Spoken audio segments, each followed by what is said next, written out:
WTF Nation Radio. WTF Nation Radio. Hi, Lieutenant. How are you doing?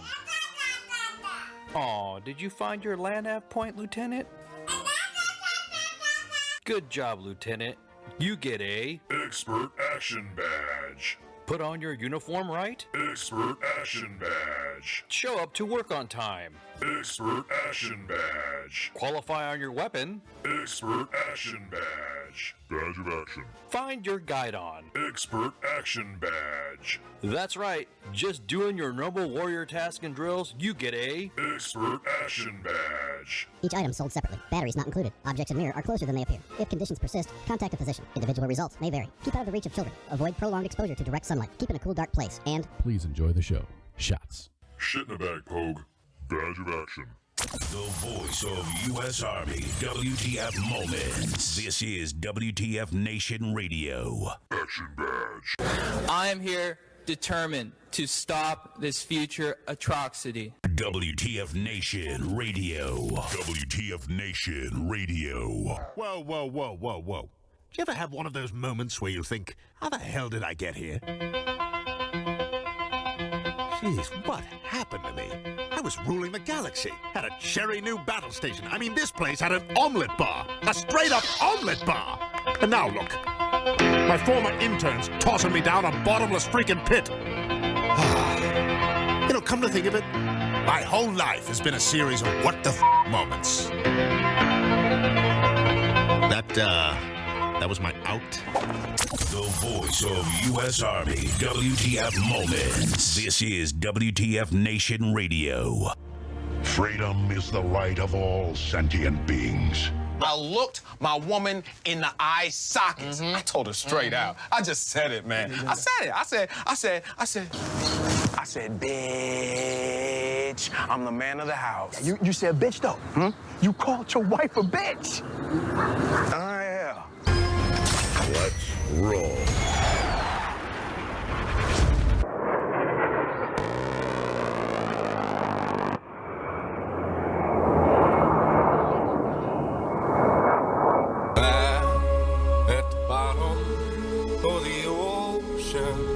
Welcome to WTF Nation Radio. Sorry I cut that beginning a little bit too short because we're late. Sorry about that. I just run up to formation. This is the Monday edition on this 11 December 2017 with Ice, myself, and I got the Flash, Kiki Flash, and I got Mom. So you have way too much energy right now. I had some coffee due to the fact that I had some coffee because I was kind of dozing off on the couch, working on some stuff, working on some projects, and I'm like, I have to hurry up, shut up. So I have to get moving. So, welcome. Today we're going to have a pretty good show. Somebody left a bag of onions next to me, so if you hear my nose running or you hear tissue being utilized, that's because our guest today is going to be Officer Damon Cole from Heroes and Cops Against Childhood Cancer. And, man, I'll let you tell him. So if you guys, sorry, starting already. Yeah, it's just like, do it. You know, you got to research for a guest, right? And you use some research and study up on your guest when you're coming on. And, you know, Officer Cole's been here before. So he comes on here and discusses his stuff. He's had a lot of breakthroughs as far as the support to his organization. And so what I'm going to do is we're going to let him talk about what's been going on. I'm going to ask him some questions, and he's going to make an announcement as well, discussing several items that was going to assist him. And I'll let him tell you what's going on. But I'm kind of nervous because I could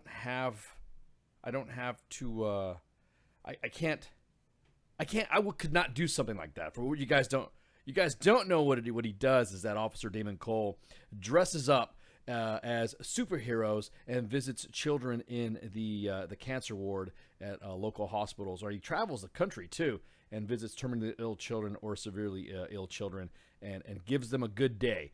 If their favorite hero is Batman, he dresses up as Batman. Batman from the Justice League or Batman from the Batman. He's got all the Batman character suits.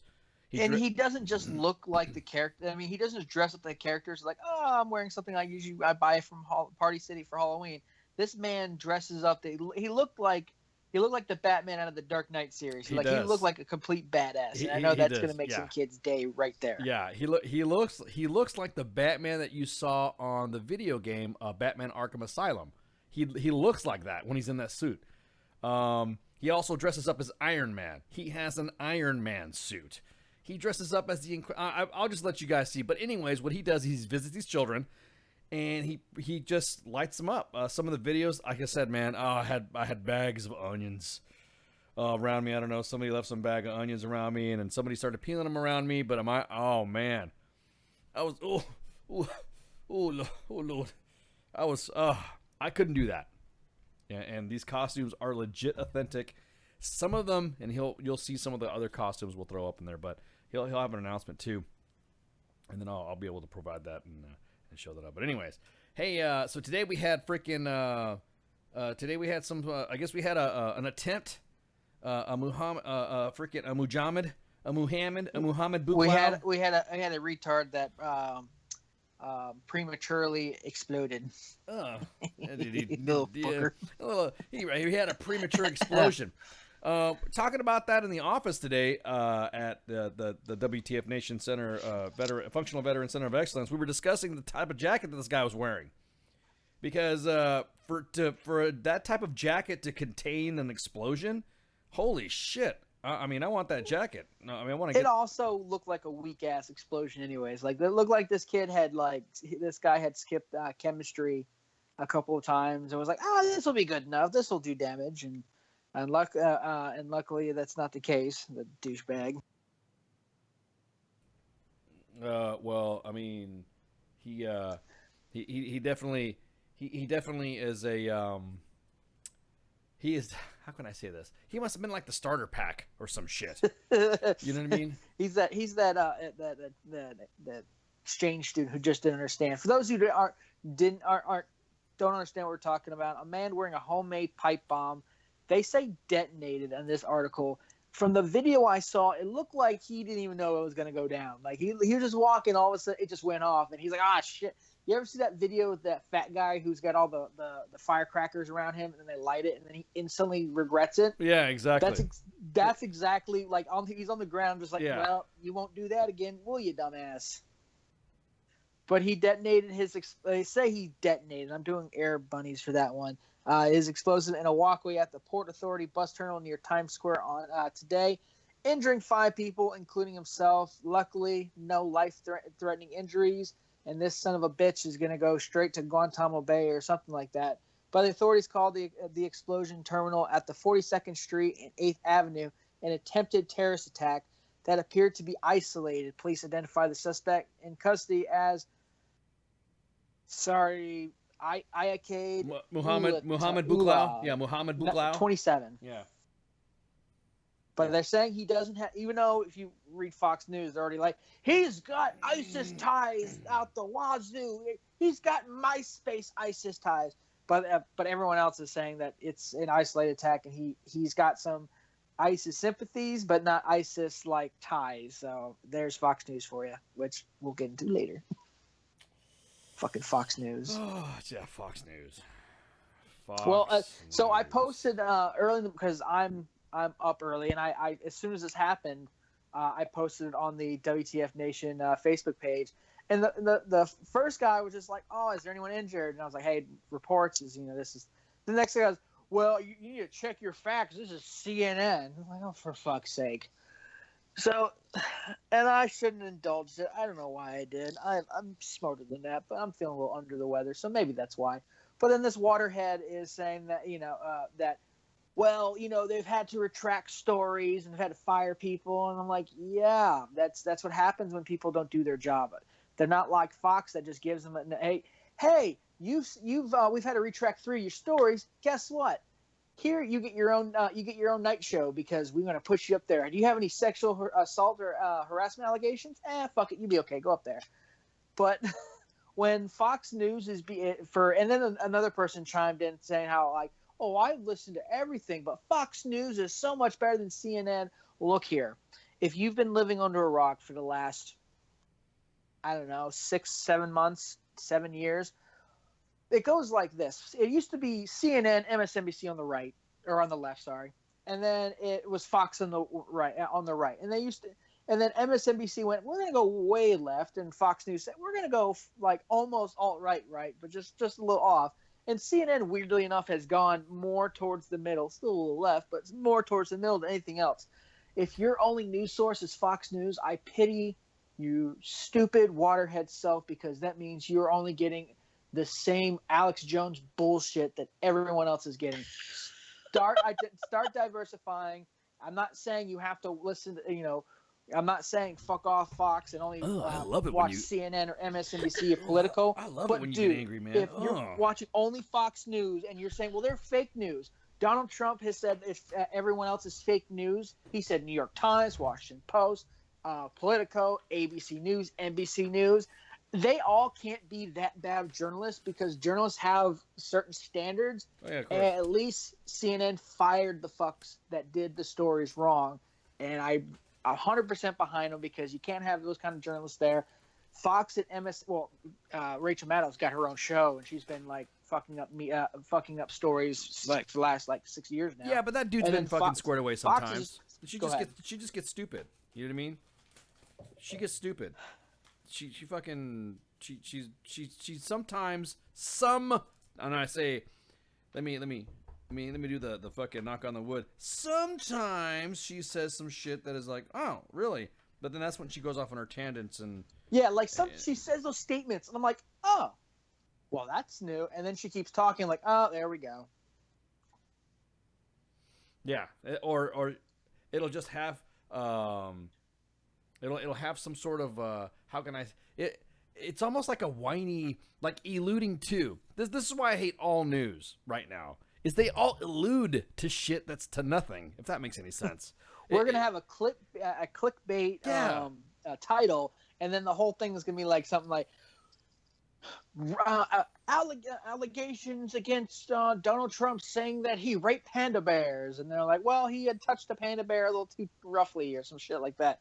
Like that's 90% of media. So one, I mean, if you want to actually get a full picture, what I always try to do, this is your PAO fun fact today, is I will actually, if I find a story on any news station or any news channel or outlet, I will then try to find the same story at least 2 different places, because that way I have a 90% chance of actually getting the full story and less without the spin. So if I see something on Fox, I go immediately to MSNBC because they're going to have the total opposite. Fox will say, Donald Trump saves cats. He loves all cats. He's the savior of cats. And MSNBC, well, Donald Trump hates cats. He hates all animals altogether. He's 666, the number of the beast. And then CNN goes, we're going to report on something actually worth reporting. It's the MSNBC and Fox are always in this cat fight of who can suck whose dick faster. And then and then weirdly enough, CNN, Politico leans a little left. New York Times, they bounce around whatever they want. And Washington Post, well, it's fucking Washington Post. I mean, you expect everyone to give Donald Trump a fair shake when all he does, anytime someone reports something he doesn't like, go, it's fake news. Yeah, that's okay. But to those waterheads that are on the Facebook page, I'm so sorry that you live such small meager lives that you can't, click on another browser and read another story. But I did put out, like, Fox had like 5 or 6 retracted stories within the last 6 months, or redacted stories or this, that, and the other, like the guy who they say, the Democrats killed because he had shit on Hillary Clinton, or that's like a running joke though. It's like every time somebody watches, everyone needs to just like fucking be smarter. Yeah, everyone has that running joke that if you somebody in DC ends up dead, then they have the Hillary meme going up, or just. But I personally love watching the fervor and the drama queens of all the big major networks when anything happens, and then they try again. It's all alluding to whatever. It's either the president trying to elude that they're fucking full of shit, or it's the media alluding to the president that they're humping Russians. So I'm like, oh, did you know? My favorite is Wolf Blitzer, because he just comes out, what happening now? And then he somehow, I hate Wolf Blitzer. Like I respect Anderson Cooper because he took that punch in Egypt, and I can't I give him full props to that. I mean, it's a hard, when all these other journalists are like, reporting live from my hotel room with armed guards where I can't be shot at right now. Anderson Cooper's at least on that little gay man, at least on the ground, and took a big old punch in Egypt, which was funny as fuck. But he still took the punch like a champ and kept reporting. Wolf Blitzer's a piece of shit. Just sits behind his fucking the situation room. I'm more important than I really think I am. Donald Trump and Russia collusion, terrorists, and motherfucker. So squares on him for somebody coming forward, sexual harassment. Oh, that's the new hotness now. Can you say that's what that? we need to do. Start doing squares on who's going to be accused Can next. that's what I'm saying. If Anderson Cooper gets hit with that, I'm leaving journalists altogether. He's I'm just gay. Stop because I can't trust anybody anymore. Anderson Cooper's gay. You never know, but see, no, it is known. like, it is known. He used to hang my out. butt one time. Well, that's what I'm saying. But he's gay. Go away. Well, no, I'm saying, but that's the end all be all of immediate solutions now. And I'm not saying this about. He's gonna pull a Kevin Spacey. That's what I'm saying. Gay. I'm gay. Well, we knew. Well, we knew that. Yeah, at least Anderson Cooper, we knew. He came out, was like, I'm gay. He's like, oh, good. Is that why you keep hanging around with Kathy Griffin? Yeah.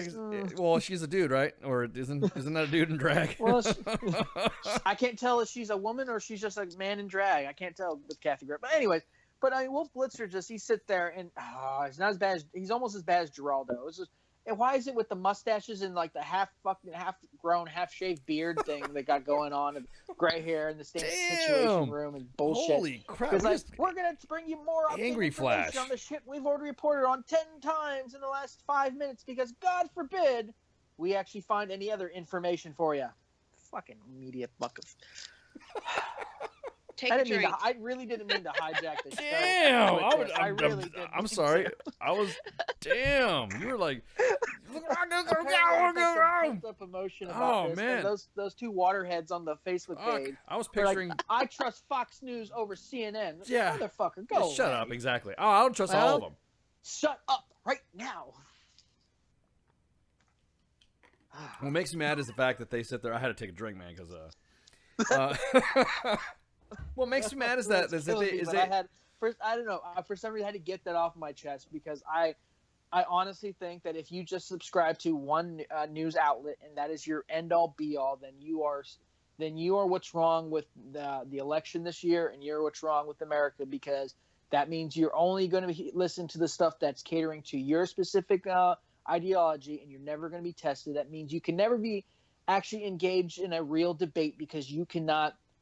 Even with your basic choices of different places you get your media, your news, that you cannot be engaged in open debate because you cannot stand to listen to any opinion or narrative other than your own, and that is sad.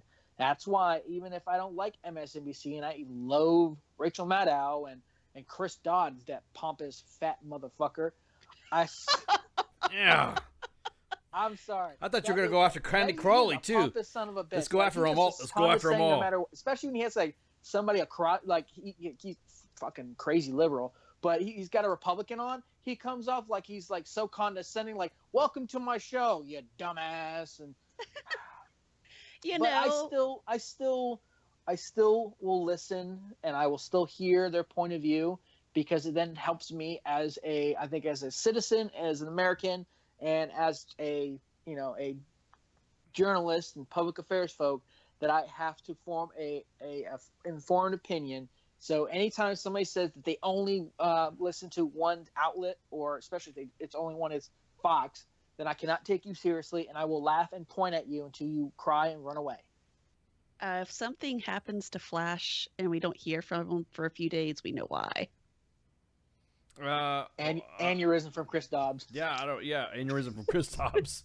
I was about to say, so I'm surprised you haven't gone off on Christiane Amanpour, Candy Crawley. Who else? There's so many people. I just need a running list. No, they're all snooty and smug. Ranting about all these horrible people. I mean, you heard about Geraldo when we invaded Iraq, and he did the whole live broadcast. Yes. He's Yes. okay, we are right here. I'm actually standing up. Okay, like it's our ESPN. people are here. This is the line right here. Yes. We have First Armored here, and everyone's like, "What the fuck are you doing?" Everyone's like, "Right here," and Shut we have. Up, motherfucker. It's not a football game. We have special forces right here. Like they would not let him back in the country ever again. They're like, "No, fuck off, go away." Like he can't even talk to the military because they're like, "Get the fuck over there, you dumbass." It's like no one gave him the OPSEC briefing. Like the PAO there was just like most like smoking cocaine or something. It was like, oh, I don't care what he's doing. Yeah, he's fine. Fucking Geraldo, and then don't get me started on fucking Alex. What is it? Alex Jones and his crazy alt-right craziness, and he thinks he's media. All he does is try not to like have an aneurysm when he talks. Oh, I know, but he gets all into it.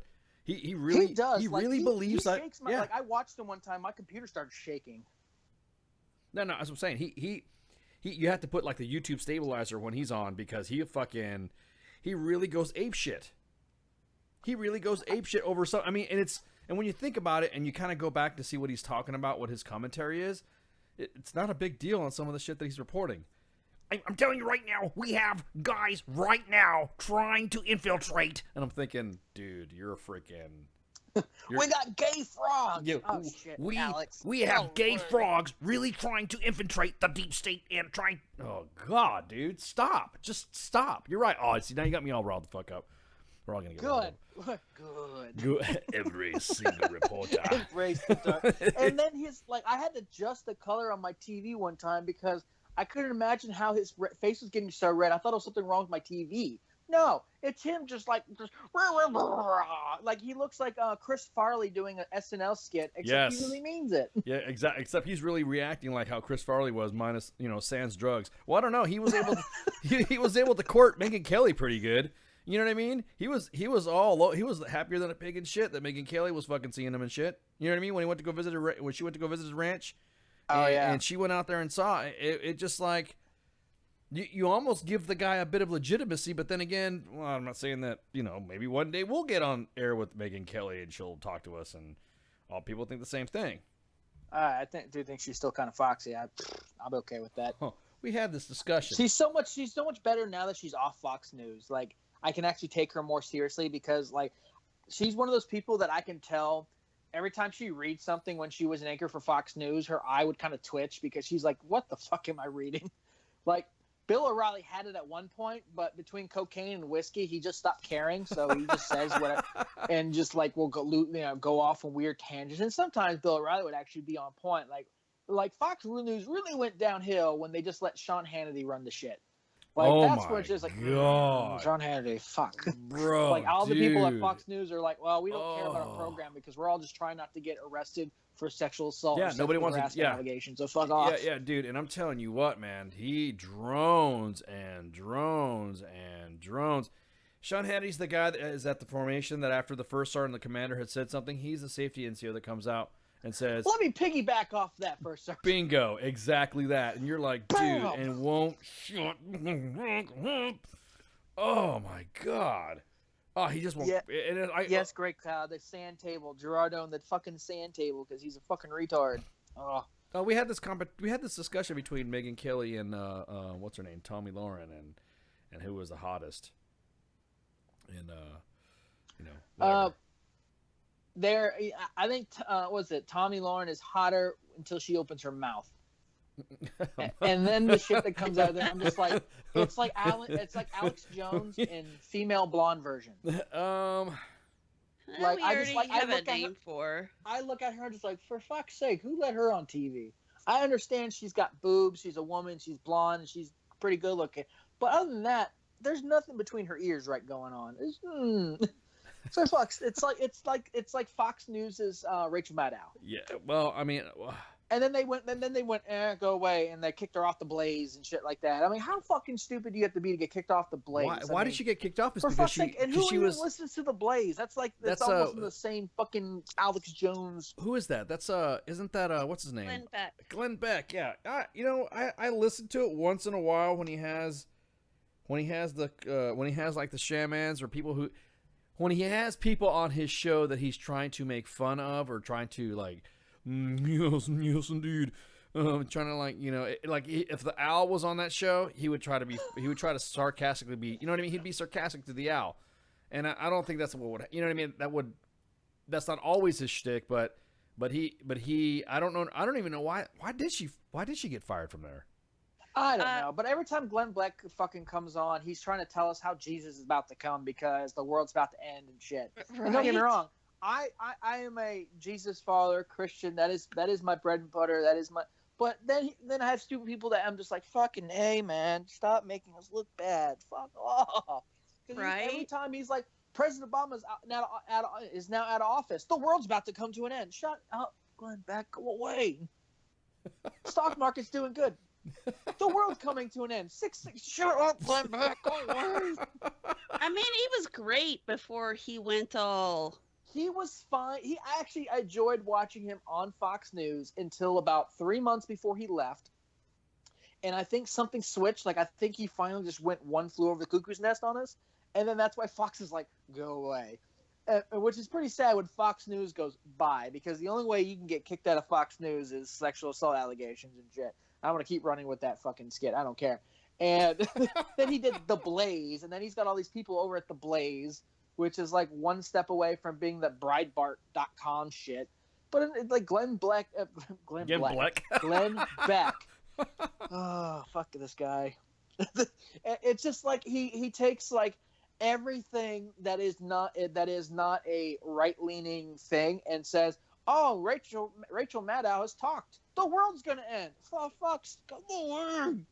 Oh my God, stop. Start your own religion so we can bash on that. Keep off of mine, because I'm pretty sure Jesus isn't coming down because our unemployment went down 0.25%. Go the fuck away. Oh my God, man. Everyone was writing that unemployment thingy too, saying that unemployment's gone down 0.8888%. Yeah, we created 250,000 jobs. And I'm thinking, isn't there more people in the U.S.? Isn't there a larger population of people in the U.S. as opposed to 250,000 jobs created? He's on the list of people that if I heard him talking, like he started talking to me, I couldn't help but punch him in the face. Like, it's just like, and it's not out of malice. It's like, I have nothing like, actually, like, I don't hate him on a personal level. It's just he would start talking, I'd have to hit him. Just like him and, I hate Michael Moore on a personal level, but and I'd smash him in the face. He didn't have to start talking. I'd smash his fat little fucker face right in the face. Well, when you do this, Facebook Live it. Yeah, please. I'll do it because then it could use me in a court of law, and I'll have to get like the WTF judge to come help me out. Well, I mean, it's who did miss? See, luckily, no one in Politico has anyone front for. They did it right. They're just like, we're all just gonna stay online. No videos, call it a day. Yeah, I mean, honestly, I'd be the thing. It would be, I don't know.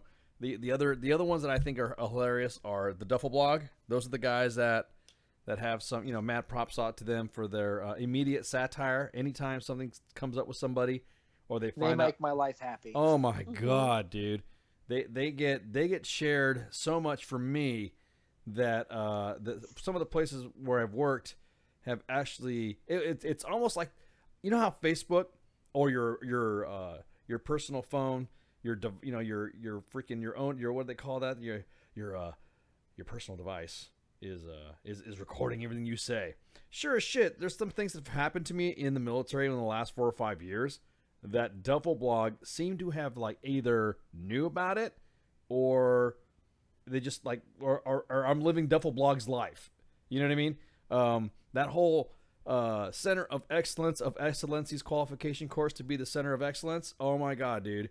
That to me, because I have worked, dealing with a Center of Excellence. Oh, holy crap. That was it's now like the new Army buzzword. Like I was telling you before, like force protection, full spectrum operations, Center of Excellence. So who grades the Center of Excellence to be center? Is there a Center of Excellence to grade the Centers of Excellence? Duffel Blog has got me a couple of times where I've read a headline, I'm like, what the fuck? And then I was like, fuckers. Yeah, it's freaking hilarious. Them and The Onion have got me a couple of times with some really good headlines. I'm just like, damn. Yeah, Duffel Blog. I mean, yeah, The Onion, at first, whenever, you got to remember when The Onion first came out, everyone thought it was a legit freaking news source. It was legit. And then people were like, no way, this can't be real. I mean, and then of course I saw it on Fox News, and they said that they weren't. And they got dimed out because Fox News doesn't want competition. You know what I mean? Fox News does not want competition. Fox News. You get your fake news out of here. We got our own going on here. Yeah, exactly. You don't do if Fox News feels threatened on a lot of shit, they will immediately. I don't know. They get defensive This. As a matter of fact, Fox News, being the fact that you've used several videos from U.S. Army WTF Moments and WTF Nation Radio. Never give us the credit. Sorry. Actually, they gave us one credit because we were about ready to go apeshit on them, and then somebody else tried to take credit for it, and then told us that we didn't have the right to it, and we're like, "Are you kidding? We're the ones that posted it." It was the Humvees falling out of the sky. Yes. And Fox, it was immediately after it was on, and to include watermarks and everything. Well, in Fox News, we got this. And we're like, oh my God. That's main page shit. Oh, you fuckers ain't got shit. Yeah. So we've been back and forth with the, I guess you would say, I don't know. I think Fox News is mainstream media now, and it's all media. Now it's all media because you have seen everybody, and I think it was because of this president being elected, you have seen the lowest class of everybody being the lowest class. The media, the politicians, both parties of our freaking democracy, to include the independents, to include the libertarians. It seems like as soon as this guy got elected, everybody stooped to all the fucking new lows, man. All the fucking everybody new lows. Clap your hands. Yeah, everybody, for real. Everybody. I mean, think about it, because back in the day, everyone, think about this, okay? What was the difference between W? You gonna kill us terrorists? No, W. That fucking laugh. Exactly. Get out of here, W. We ain't talking about. We're talking about you, but you can't talk. I'm gonna kill some terrorists. But the difference we had with W is think about it. Is W came in, everybody knew he was a dumbass, or not qualified, or absent-minded, or use your comments that everyone. I'm just going off the quotes that all these medias, all these newspapers. He is what he is. Yeah, everybody was like that. But who did he have? He had Darth Cheney with him, and everybody knows that Darth Fuck Cheney. With me and I'll shoot you in the face. Exactly, he'll bust a cap in your face wherever. Yeah, exactly. Just Let's go quail hunting, buddy. Exactly. If it was like that. What's worse than the mafia? Whoa! If Darth Cheney said you're going to go hunting with him, you're fucked. Just like Hillary is saying, "Hey, I need you to do me a favor." You know what I mean? So it just went nuts. But both parties stuck to their candidate, no matter who it was. Now, as soon as everyone didn't get their way, both parties didn't get their fucking way, to include the libertarians and the independents and the Republicans and Democrats. And they had this one fucking guy who is the president now. Everybody lost their shit. You have Republicans going against other Republicans and dealing with the Democrats who are dealing against other Democrats and working with the Republicans against a Republican president. Dude, this should be a Broadway show, man. This is fucking hilarious. And America 2017. Exactly. No, the reason why I say that we is all hate each other now. It's great. It's on TV. Everyone sucks so bad, even our president too. But the thing is, but no, fuck it. Yeah, fuck it. Because think about this, man. You have to think about this. Is that everyone had loyalty when it came to their something? Either Trump missed a meeting, or didn't get read into something to where everyone's like seemed to have gone the status quo. Clinton, the first Bush. I remember some presidents of my life. You had the first Bush, you had Clinton, you had W. And then you had, President Obama, and then you had President Trump. It seems like all of them were on the status quo. There was no disruption of nothing. But goddamn, as soon as fucking Trump shows up, it was like I said, it's like he missed a meeting or something. It was like he missed a. Hey, did you not go to the status quo meeting, Mr. President? I was supposed to go. Oh shit! Oh, he didn't go to the meeting. Fuck! No, red alert! And then you got Nancy Pelosi shaking her fucking self off, and fucking Dianne Feinstein freaking the fuck out because everything he does now, yeah, it's like I said. And then you have the Republican Party, all of them talking shit. I'm thinking nobody talks shit about W like this. Nobody. And like the couple of Democrats that talk trash about Obama every so often, because 99% of the time they toe the party line, were like castrated on site. And the same thing with the Republicans when they mess with Dick Cheney. W. Bush or Dick Cheney, because we all know who was really running that presidency, or anybody, or Rumsfeld or anybody else. They didn't toe the party line. You were like beat the hell up. Now everyone's just like, this is like a great. I think this is maybe a blessing in disguise when it comes to politics and the media. There is no status quo anymore. Everyone is losing their shit about everything and everybody. Nobody likes the president. We've unified and ununity about that. I mean, even liberal media did not like Clinton because they felt like they support her because like, well, go Hillary Clinton and shit like that. But no one really wanted Hillary Clinton to be there. She came in, she phoned in her campaign and acted like she deserves it because she's a Clinton and because she bowed out against Obama, that this is her turn. And then Trump came in and just said, came in like a wrecking ball and fuck shit up. Yeah. And no one expected it. And now all these different like broadcasters are like losing their minds because like the ones that usually like agree with Trump or the Republicans are now going, oh, well, fuck.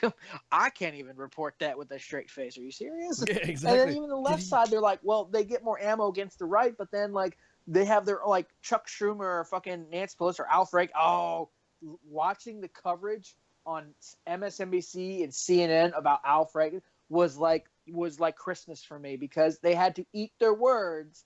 Because it was all fun and games when it was the Republicans and people that were the business people and stuff like that were getting hammered. But as soon as a couple of Democrats got that hemmed up, they're all like, "Oh shit, we support him. He's a great guy." And then like 2 weeks later, they're like, "Okay, he needs to step down." Yeah, he's an icon. They knew he's they iconic. Can't have the double. They're like. They're the party of the double standard, and this time the double standard wasn't going to work for them. Even Nancy Pelosi's like, yeah, they need to step down. And fucking finally they did.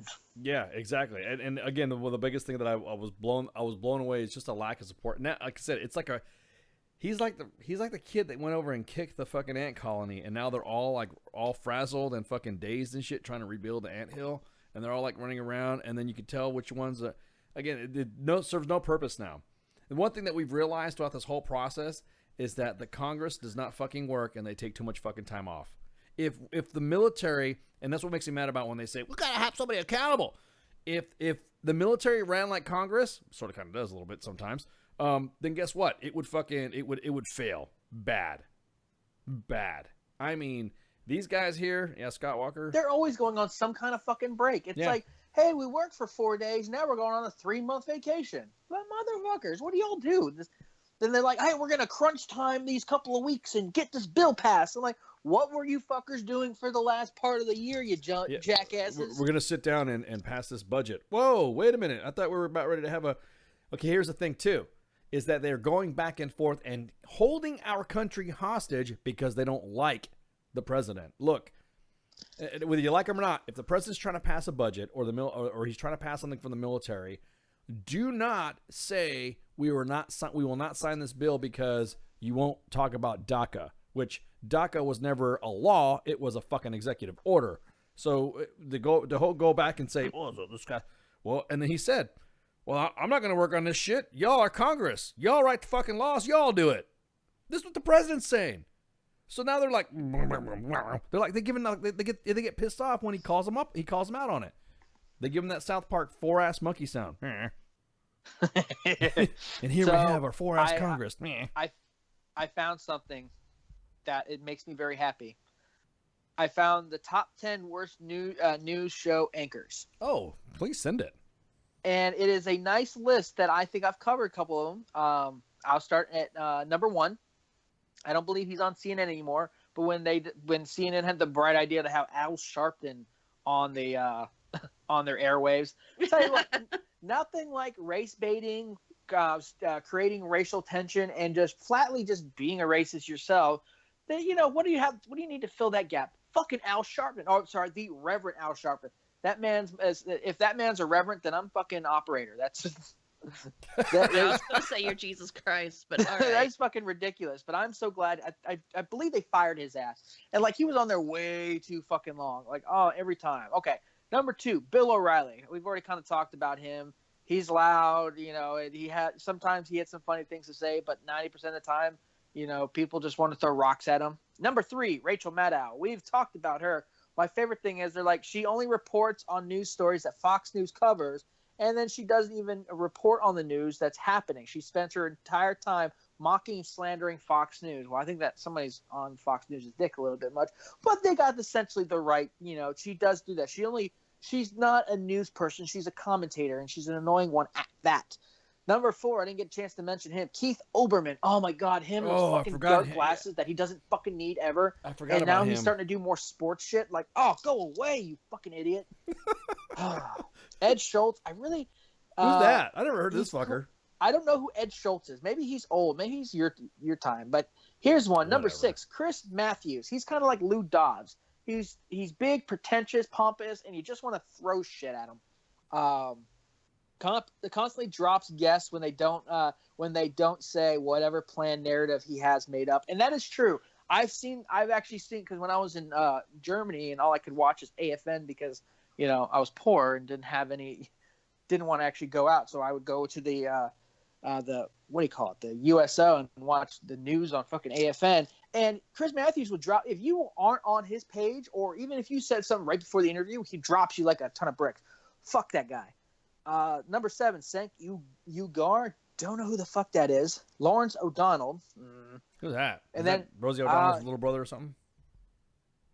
Apparently, he's I don't know who this guy is. Maybe he's an older one. But then number 9, Sean Hannity. That man should have been farther up on the list. I hate Sean Hannity with a passion. This man is loud, obnoxious, and stupid. He's Alex Jones' stepbrother. He's just a fucking retard. Ugh. Don Lemon, he's on CNN. He's pretty bad. And then here's this one. And then we got some contenders. They had Dan Rather on this list. Dan Rather was good up until he decided to be stupid. Piers Morgan. Holy shit. If there was a guy who's universally hated because anytime he opens his damn mouth, all he does is say how Americans are stupid. Like, it's funny having an English commentator talk about America and then expect when Americans get pissed off at him and he's all acts offended. Like, I'm just doing my opinion. It's like, fuck off, Piers Morgan. No one fucking cares what you fucking have to say. Go the fuck away, you fucking retard. And then they have Anderson Cooper, which I don't believe he's the worst. I mean, he has his moments, but I don't think he is. Even during the debates, he was pretty. Yeah, he was. I think he was. He was okay. Yeah, I think he's monotone. Actually, I think he doesn't have enough. He's not energetic. All the other ones are energetic in their own light, but Anderson Cooper seems real smooth, real. I don't know. There's no you don't know if he's taking barbs at you because it comes off really, really kind of smooth. Like correct. Like he's monotone. I do like Anderson Cooper both when he did the debates and when he does his reporting. He does out of this list. I don't believe he should be on here. But here's one. I know Ice is going to love this one. Do you remember Nancy Grace? Oh, yeah, dude. Yes. Yes. She was Nancy Grace, the American legal commentator, television host, and television journalist, and former prosecutor. Sexist oh, my bitch. God. Just because you prosecuted one case in your entire fucking career doesn't mean you could commentate on every fucking thing. That's like, hey, I flew in a helicopter one time. I guess I can talk about how pilots are trained and aviation standards and blah, blah, blah. That's what she does. And she's so fucking loud. And why are all the loud women white, blonde women? It's like they can't help it. It's like, I'm blonde. I guess I could say whatever I want. And she's loud, and she looks like she's eating some starving kids. She's so fucking big, too. Well, see, that's another thing, too. She was so... She gets guests, yeah, exactly. Then, like, if they're women, she talks to them all nice. If it's a man, God forbid the man doesn't agree with her. She just goes and berates them and pretty much calls them a sexist pig, like on air. That's why I said she's a sexist bitch. Well, that's what I'm saying. She's got that big old nose. It's slightly crooked, like she's taking one too many like punches in the face. The thing was that during the Trayvon Martin case, and mind you, now it was a politically charged thing because. Even the president wasn't tweeting about it, but the president at the time, Barack Obama, was holding news conferences over it because, of course. If I had a son, I think Trayvon Martin would be my son. Yeah, exactly. Really, your son would be doing stupid shit in the middle of the night. That's okay. Go ahead. So the whole point being is that's why Sean Hannity was really fucking getting on one side, and then Nancy Grace would be on another side, and she was saying that this whole thing is racist. This whole thing is racist. You're all a bunch of racists because of this in Florida, Sanford, Florida. You're racist. And George Zimmerman, he's going to go eat tacos and go work his taco truck when he's done with this. And I'm thinking, you just totally. And she used to say bombshell all the time. She'd be like, breaking news or bombshell. Exactly. And I'm like it's already been reported. oh my god, she was so horrible, and she just had this annoying voice. It's kind of like if Rosie O'Donnell and like Anna Couture had a baby together, a love child, and she got really fat. It'd be Nancy Grace. Oh my god, you are on a savage tip today, man. Our PAO's unhinged.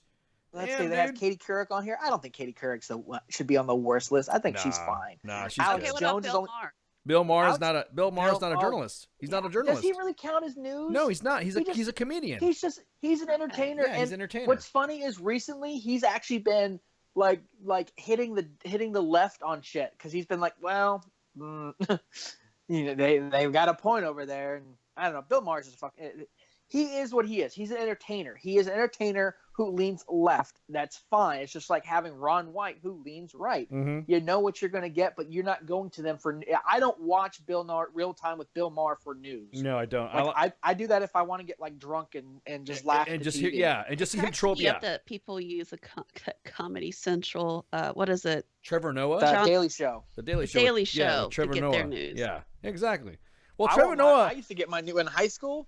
Jon Stewart was the man. I used to watch him Trevor because Noah, he was funny as fuck. Trevor Noah is funny when he was a stand-up comedian, and then when he's on there, yeah, sometimes he gets a little whiny, but I'll admit, dude, some of his barbs, I'm sorry, it's in my own innate nature.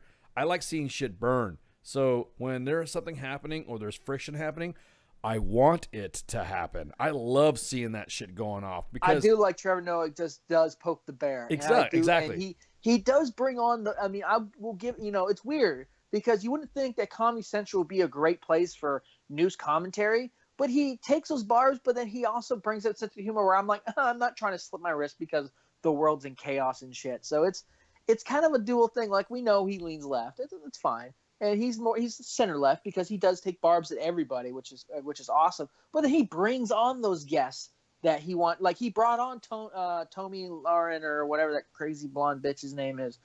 He brought her on too, and they went at it, and they both were all loud and fiery and shit.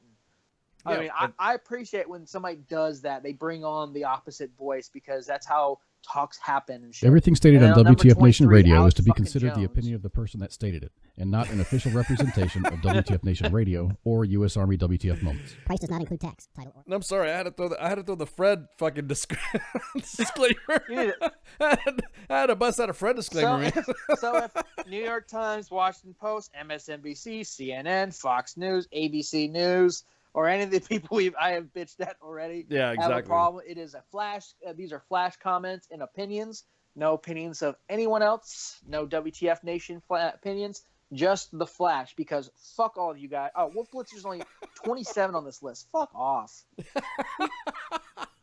You are a straight up, dude. You're a straight up journalist, man. Because you're naming off some of the journalists. I'm like, I didn't even know they're still alive. They have Savannah Guthrie on here. She's not even. She just sits there and talks about being drunk. I mean, that doesn't count. She just started, didn't she? Didn't she just started being a journalist? I mean, I could do. Tommy Lawrence only 42 on this list. Okay, somebody on the right did this list because George Stephanopoulos. I can't even say his fucking last name. Oh, that dude's a shit. Dude, yeah. George Snuffleupagus. Yeah. That's what I always thought of when I would see him pop up on the screen and they have reporting now. Yeah, number 46, they got Geraldo Rivera. Yeah, fucking idiot. Go further back. And let's see, anyone else that we know? Shepard Smith, Tucker Carlson. That guy needs to do more pot or something because he's done too much. And every time he looks at especially when he has a guest, he just stares with his blank mouth open he looks like he wants to fight somebody. Like a Twinkie over the camera, going, "Look here, Tucker." He looks like he wants to fight somebody. That's what he looks like he wants to do. He looks like he wants to fight somebody, and he gets. You know, he used to work at CNN. He used to work at all these other news agencies. So he's. They kept kicking his ass out. Yeah, I was about to say either they fired him or yeah, exactly. Or he's just not, I don't know, just fucking didn't want to deal with his shit. But anyways, hey, we're gonna take a break right quick, cause damn, that Flash. Al was right. I am very revved up. I think that I feel good. I think we bitched at everyone on every side. So no one, WTF Nation Radio does not lean any which way. We call it as it is. That is what we do. That is what makes us great. Exactly. So I try to make sure I bitched at everyone at every side of the aisle. Of course. So no one could accuse us of anything. Fuck all of them. They're all fucking overpaid rich piece of shit. I was about to say fuck them all. There's no fuck fucking. All. There's no fucking no. Oh God, I can't believe half the shit that comes out of them, and I wonder if they know that there are other news agencies or information and entertainment channels such as ourselves that mock them or make fun of them like that. You know what I mean? I wonder. And if anybody wants to have Flash on your show so you can argue with me how you should be on this list and how my comments are not nice, you feel free to hit us up, and I'll come on your show and tell, especially Alex Jones. Please, God, Alex Jones, put me on your show. Yeah, you honestly think just so I can see your head blow up? Hey, Mom, front desk, stat. I'll see what I can do. Get these guys. I just won't cuss during the whole time. I'll just tell them how they're horrible, like Rachel Maddow. So get me on that we show. should have like an AED next to on stage, so in case you have a heart attack. And I think, I think I think honestly that that is not exactly that. I think it's not for me. It is for Flash. What we need an AED for. And some whatever angioprine injectors. You need. God, I think I need a bottle of Jack. Yeah, but I need more whiskey. Yeah, I don't need a bottle of Jack for me. An emergency. an emergency pack of smokes because I haven't smoked in years. So I'm just I will. I'll just stomp on your chest. You'll live. Oh, yeah. So yeah, but yeah, dude. Damn, Flash, you're more than welcome to feel free, man. Like I said, front desk. Let's try to get Alex Jones on here, and or we try to get on his show, see what happens. Do you think he'll bite? You think he wouldn't mind? No, because he'll think of us in fear, even though we're better. So could you imagine him coming unglued on us and us? Oh, that would be so epic. And then him poking at us just so he would do it. I know, dude. Just poking at what? No, we should just have like a WTF Nation Radio special with Alex Jones and get your free popcorn. That's what I'm saying. Drinks. That's what I'm saying. Have Alex Jones come on here. Alex Jones, please join us at WTFNationRadio.com. Hey, could somebody just tag all the people that I mentioned on this list? Just tag their Facebook pages to see if anyone bites. Yeah, exactly. This is an open invitation. I will talk to Twitter. any of these journalists and tell them how they are fucking stupid to their faces. We would no be problem honored. at all. Yeah, we I would don't be care. honored. Bill O'Reilly, Keith Olbermann, Lou Dobbs, Chris Matthews, Sean Hannity. That's a name okay, ever. so you mentioned Lou Dobbs twice. I can't stand just pompous people. So yeah, I hate that smug. I hate the smug. You know what I mean? Drop kick him in the face. Exactly. All right. Well, hey, keep him from eating donuts. We're gonna take a break right quick, and then we have an announcement to make. So we're gonna take a break right quick. So shots. I am here determined to stop this future atrocity.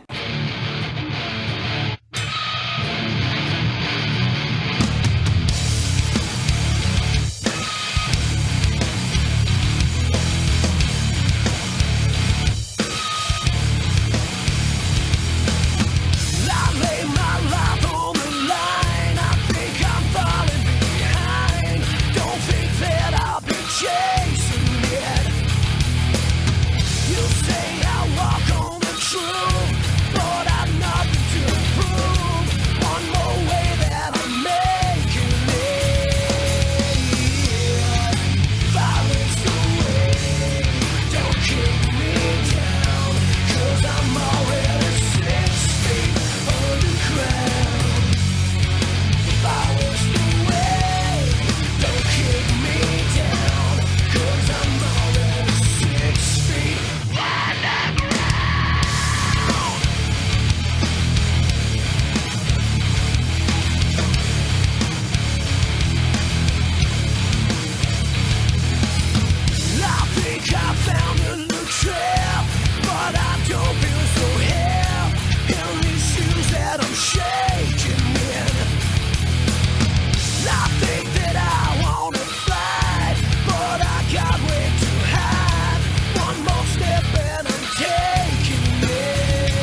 Well, it definitely is all about the visuals, although pretty sure it's illegal.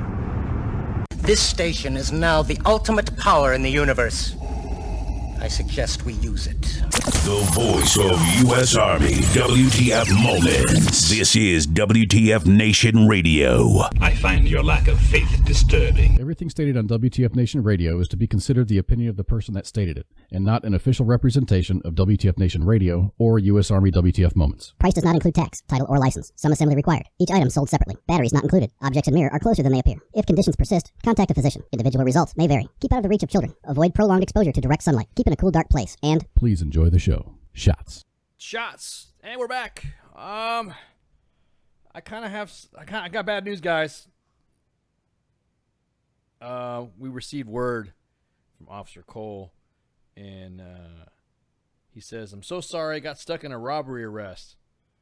Then we asked him if he's going to be able to make it tonight, and he says he's at jail right now, and this was a mess of a call, so he was not able to stop dealing with this guy who, and just to give us a heads up. And this guy wanted to fight me, too, so I was on my way home when this robbery happened, and it happened right in front of me.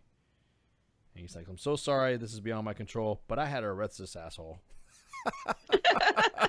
He legit had to be Batman. He legit had to swear to me, and go.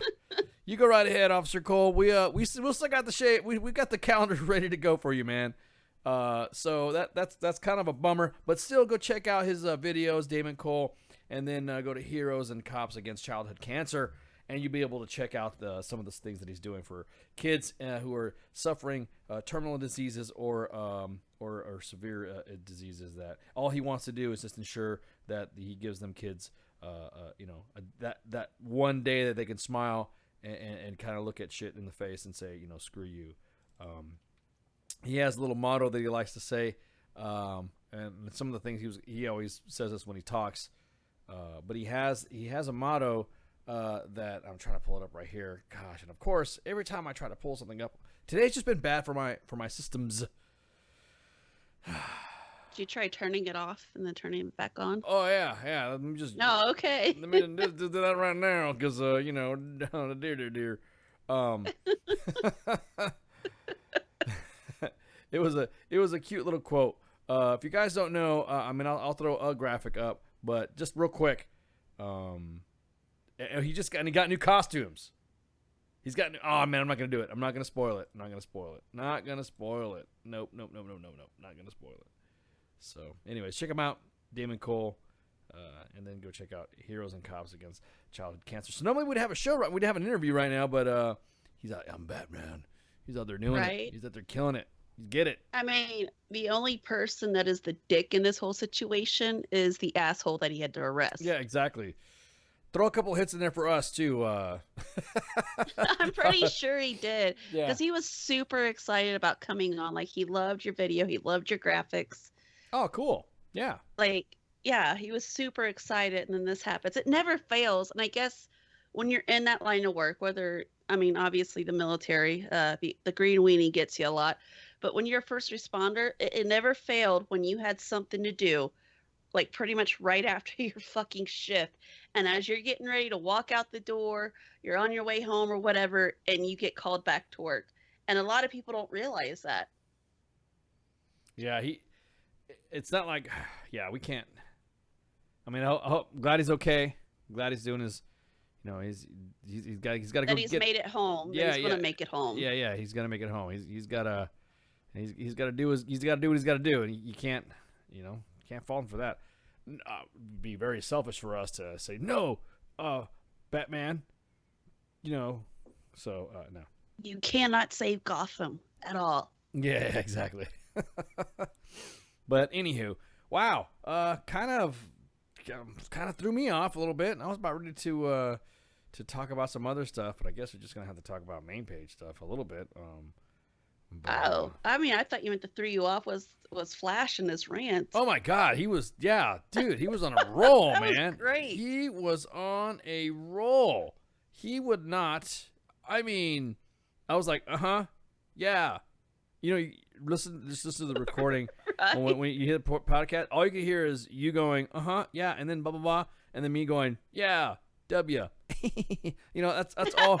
I can only interject certain things, and Flash was just right. He is I like the, you know, PAOs when they're enthusiastic. I like enthusiastic PAOs because then you know they want to, you know, and as a PAO, he's probably doing some PA. He's probably said exactly atrocity, and doing some stuff that he has not PAO'd in a long time, so he loves it. Yeah. So And this does give him the forum to speak his mind freely without them putting a face to the name. yeah. It's almost like he's like me. Immediately, as soon as the world knows who Flash and Ice are, chaos will ensue. It'll be like freaking the Infinity War. Have you seen the commercial for that? No. What is it? Oh my god. Oh. Is it a movie? Is it a game? I don't know. Someone just PM'd me about The Walking Dead. Here's my thoughts on The Walking Dead. Fucking clad. Never mind. Yeah. No, I don't care. Wait, didn't we have a because we did this with Game of Thrones when we had Tyrone Lannister freaking giving his commentary, The Walking Dead commentary. Did we not give like a date? What was it? It was a 24-hour period, right? That if you've not watched, who here has not watched The Walking Dead? That's right. We didn't give a shit. We didn't give a shit about the freaking about Game of Thrones. So why should we give a shit about Walking Dead? If you guys want to call in and reveal and talk about Coral, then you could. Fuck that kid. I could not stand him during like the entire fucking show. Like he should have died a long time ago. Well, he had died a long time ago in the comics, but yeah, it was. Like it's about time that it happened. We won't give you details. We will just tell you that that's we were just talking about what happened and also the shit. But the whole thing, everyone's like, oh, shit, a tear, man, fuck that little punk. I mean, him missing an eye isn't gonna matter now. No, actually. So just watch The Walking Dead and get all. You know, I was more emotional, dude. I was more emotional when freaking when the dad got killed. What the fucking the farm guy? The farm guy. What was his name? I can't remember. Maggie's dad? Yeah, Maggie's dad. When he got killed, that was like. Well, he was a good guy. Yeah, he was one of those things that you're like, wow, it's wow. Well, I mean, it's kind of like one of those things. He laid his life down so they could survive. Yeah. And that takes a lot. Yeah. So, yeah. Herschel, Fucking thank Carl. you. Yeah, Herschel. Oh man, because I always got Herschel, Daryl, and Earl. They always had the Earl at the end of it. So, Herschel, Earl. yeah, Earl. So Herschel. Oh man, yeah. When he died, oh my god, I was like, that's like an old uncle. You know, it's like one of your favorite uncles and shit. Going, oh my god, Herschel died, and he was beheaded. It was like a fucking shock when his ass got it. You know what I mean? Girl. So. The whole show, like some of that shit. I mean, I understand with the show, you got to keep the show going, and certain things got to happen because the plot, and you got to thicken it. But like from maybe I don't know if it's like from our standpoint. I know it's just a show. So much shit would not have happened because of that little fucking dumbass. Yeah, exactly. Sorry. I mean, girl. I'm just. Girl. Like he was like, you know how we have our Carl and like, you know, the military world and the first responder world. Like he legit fits the fucking Carl and everything. Yeah, exactly. No, but he was yeah. So watch The Walking Dead if you have not caught up on it. Everyone's gonna be pissed off at me because I revealed it. No one. Look, y'all freaking, you know, Tabitha. Oh yeah. And a shot to anyone else that remembers Tabitha. Yeah. Yeah. But, girl. Yeah, I mean, you just have to watch it. I'm waiting for the West Coast zombies. I'm waiting for West Coast zombies to meet the East Coast zombies. That's what I'm waiting for. I'm waiting for that show crossover that we're talking about. Are the West Coast zombies going to be like more concerned? Like, is everything gluten-free? Is everything, Yeah, the well, I mean, environment okay? Yeah, because type thing? southern zombies are generally high in fat and saturated fats and stuff like that. So West Coast zombies, I don't know if they're gonna eat. There won't be anything left. Yeah, and also that East Coast and Southern zombies are not very they're high in salt content and all that, so they have to worry about their physique, because after they go about and do their zombie swarms, they're gonna go and chill out in their fucking yoga mats and do whatever. Right. What are you talking about? What are you talking about? That she wasn't what? Spanky's got the ass now. Spanky's got the ass. Why you got the ass, Spanky? You didn't have front desk today. She's got the ass at you.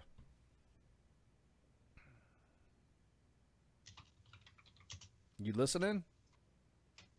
I am. Just proceed. Oh, damn. God. Okay. Oh, proceed. I'm sorry. Just... Gluten-free, grass-fed brains. I mean, at least you probably would not die of cholesterol. I don't know. Yeah, exactly. But then you're a zombie. You're dead already. It shouldn't matter. But again, like I said, I want that show to be crossed over. I want, because, oh my God, because the whole part of The Walking Dead that was attractive was the fact that shit was happening. They were on the run. They were trying to make, head, there was nobody wanted to fucking see them like go through this bullshit. It was bad. Nobody wanted to see another governor event happening. You know what I mean? I think people were tired of seeing the governor because nobody can just reach out and kill this guy. And then Negan shows up and Negan did everybody. You know how many fucking times they've had a chance to kill Negan, but they are too fucking selfish to do it? Dumbass motherfuckers. Sorry. Wow. Everybody's getting triggered. You're all getting that gluten-free. Oh man, you guys are freaking. I'm sorry. You guys are riled up. I'm the calm one here. I'm the calmest one here right now. I'm not riled about nothing. Damn. All because fucking Rick wants to have his moment with Negan. Yeah, but still. I know the show must go on. Exactly. WTF Nation Radio, you're on the air.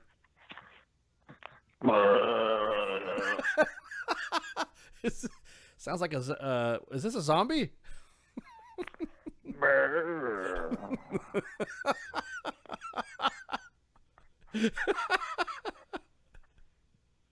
Yo.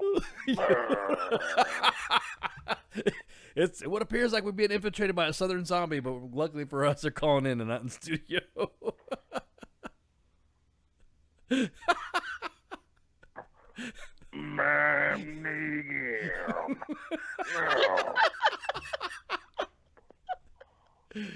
Oh man! So, are you from? Where are you from, zombie?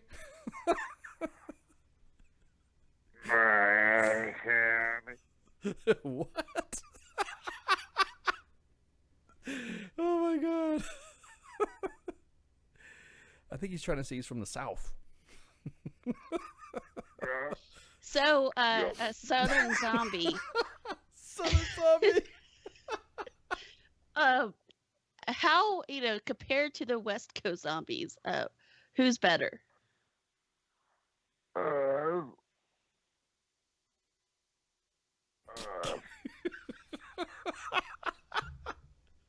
my well, god. I mean, there's no brains left in this conversation.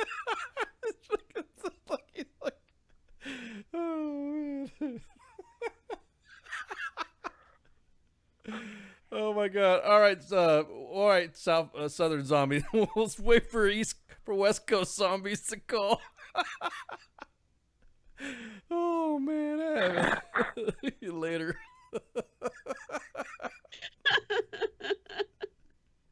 Oh my, I don't know, dude. It's a coffee, I guess. A fucking. Oh man.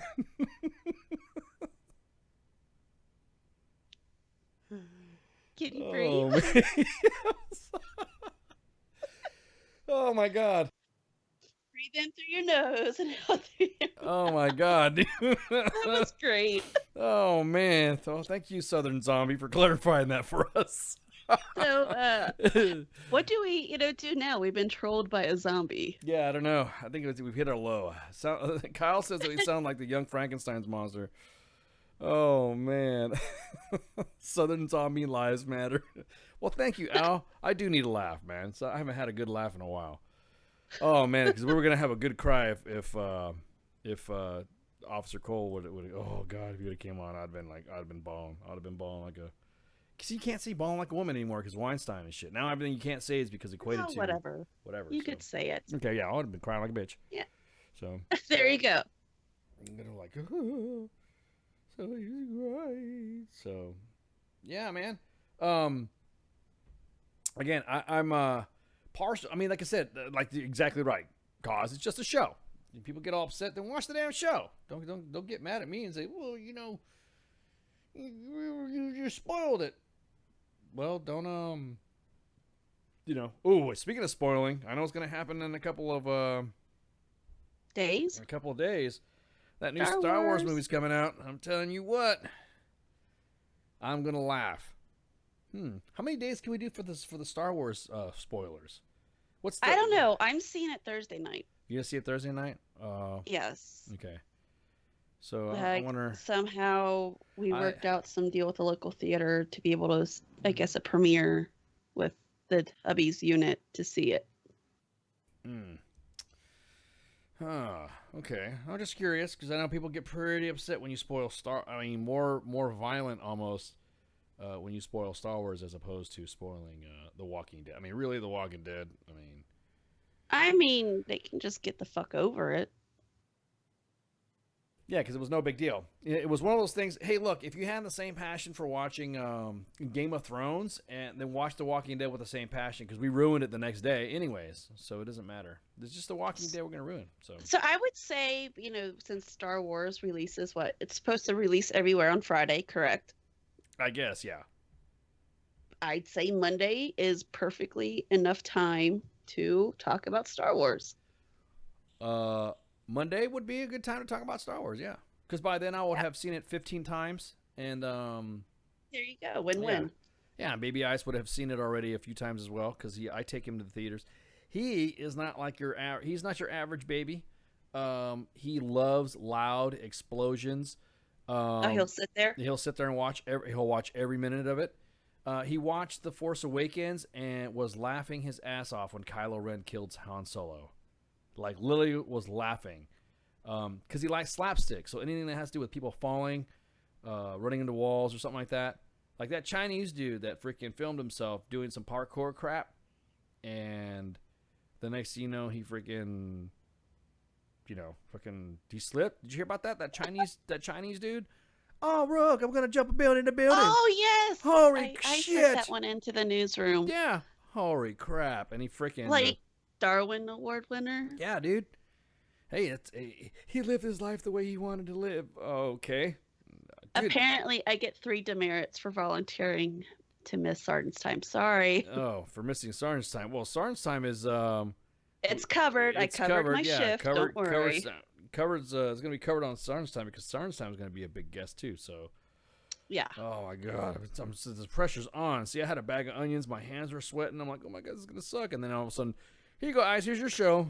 Oh, great. And this is going to be fun. So yeah, it's going to be awesome. We have Flo Groberg. He's going to come back. Medal of Honor recipient. Last time we were fangirling. Well, now you'll really have a puddle. Yeah. Yep, he'll be on there to talk about his book, 8 Seconds of Courage, Soldier Story from Immigrant to Medal of Honor recipient. I can't wait. That's gonna be a good show. Yeah. So going back to what we were saying about the that dude was cleaning up, trying to be Spider-Man and shit. He tried to be and he filmed his death. Is there any video of this? Any video of him? No, I have not found any video of it. Spelunking all the way down to the ground. I'm just wondering because I'm just curiosity. Because what I think is that they captured him like missing, like he missed something, like he was supposed to grab something and he missed and he just fell.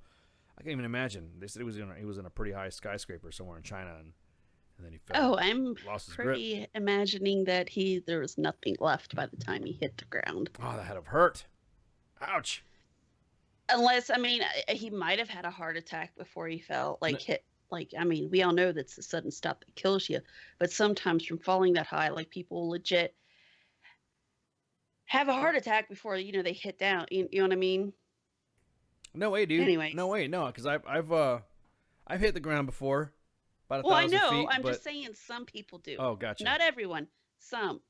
Yeah, because of the stress, like when you're going down, the adrenaline, the stress, like their fucking heart just explodes before they hit the ground. Exactly that. Or like it's an up and down. Like you ever saw that one? It was a Saturday Night Live skit back in the day where somebody was falling off a high building and he was screaming. His fall was louder than a scream, and yeah, that was back when Saturday Night Live was funny. But anyways, yes, reporting back on the New York City explosion. Yes, there was a guy who did not know how to Durga Jihad Muhammad's and fucked it all up. And so instead of seeing 72 virgins, he's going to be seeing, right now he's speaking to 72 fucking law enforcement officers. I think what they're saying, and this is just latest news, is that they're talking about he's not going to be seen as a it's not going to be criminal. He's going to be sent to Gitmo, or he's going to be ruled as an enemy combatant. If that's true, man, and that's just a rumor, that'd be badass. Because that's what you just need to put him. Just put him in freaking put him on freaking Gitmo. All of them. They get busted, Gitmo. So, yeah, exactly. That jihadi guy. He's freaking. Yeah, he blew up on Lib because he freaking was wearing a Carhartt jacket because that shit contained the explosion. Apparently, it was a bad mix of explosives that he had. It was like a pipe bomb or something like that. It doesn't matter anyways. He's awake and he's alive. I guarantee he's probably got people just watching his ass. So that way he's. Oh, I wouldn't doubt it. Yeah, he's got. So that way, he went for. And you're damn right. That's right, Al. People are gonna try to make him feel sorry. When it's done, we're done with feeling sorry for people anymore. Enough. This is enough. And it gets even better. Wait, there's more. Supposedly he was some part of chain. What's chain immigration? They're talking about chain. Like this is the first that I've ever heard of. Yeah, I didn't even know there was an additional clause to immigration and stuff like that when it came to something like that. So I'm just reading what the news says. There's like a ton of memes coming out. Oh, with the guy laying there on the ground. Like before people really start putting them out there, I've seen pictures before they went out there because of some friends up in New York, and I haven't shared them yet with anyone because I didn't want my first responder brothers and sisters to get in trouble. But anyways, all I could think about was like, dude, this is how you end up as an infidel meme. Yeah, exactly. This is how you get made fun of. I'll be honest with you, we make fun of them. People are saying that immediately. Of course, Twitter got lit on fire with all these. Who's that dude? Chelsea Handler, freaking going off on going off saying that the president was the president's fault. Let me guess. It's turning around to how the president went to Israel to name the Jerusalem as the capital, and because of that, we now have had the bombing of New York. Yeah. That's exactly what they're trying to allude to. That's bullshit. You got to remember that was a law that was instituted back in 1995 by, hey, how's it going, guys? President Clinton. And he was the one that did it. And then every 6 months, ensuring that the security status of the movement of the U.S. Embassy from Tel Aviv to Jerusalem, because every president from Bill Clinton up to now has said that the capital of Israel is Jerusalem. So every 6 months, the president had the authority to waive it or delay it every 6 months. I just don't know what the fucking issue is now. Yeah, well, now at this point, yeah, since it was instituted in 1995 and it's law. And I think what it is that the State Department has gotten so fucking big, and who owns embassies? The State Department. All that money that gets allotted every FY to move that embassy just gets put to the side, and then it gets put back into their slush fund because nobody knows what the State Department does, or how to budget, or how to use email. They don't know how to do that stuff.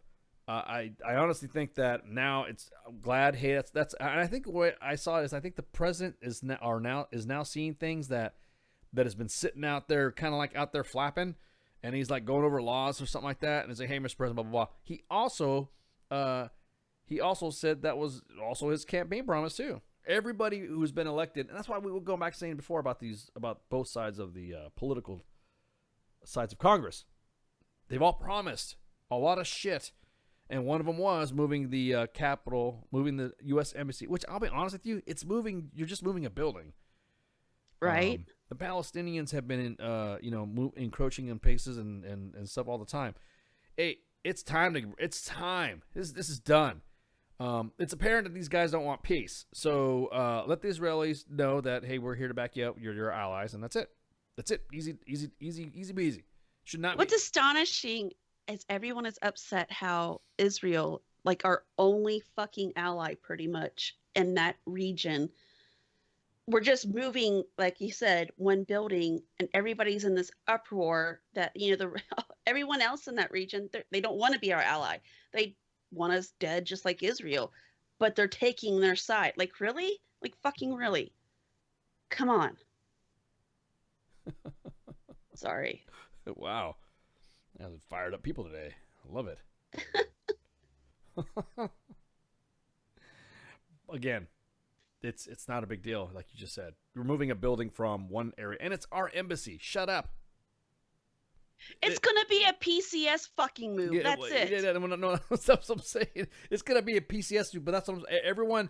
If anybody that should be mad, it should. I mean, everybody should be mad because the U.S. is uprooting their building and moving to another spot. Because we're making up our minds and we're gonna buy the right drapes and we're gonna get the right floor plan. Oh yeah, my I guess God. I can kind of see the budget going. cares? I mean, the budget, you know what? We haven't been able to make a budget. We're already so much in fucking debt. Like, why not? Like, fuck it. Well, according to everybody and their mother, that we're good, right? I mean, I don't know how, like, what is the deficit now? Like, almost 20 trillion? yeah. Yeah, Something I mean, like that. Oh, we were. I don't know what we are now because I don't pay. Again, I haven't paid attention to it either. I haven't paid attention so much because we can't seem to get the right answer from anybody of what is what. I would like to know what it is. Everyone's like, just look at the national debt clock. Nobody's talking about what is happening. Like the DOD right now is talking about doing the first ever audit. Hey, let's not stop at the DOD. That's gonna go well. Yeah, let's not stop at the DOD. How about let's just do it with Congress too? Everywhere. Yeah, just fucking everywhere. Just start auditing everything. Where does this money go? How come this money doesn't go here? Why do they need an audit? We can just sit there and already tell them like this, and this. You're just wasting your money. Yeah, exactly. Misconduct scandals now are making men wary of women at work. You damn right.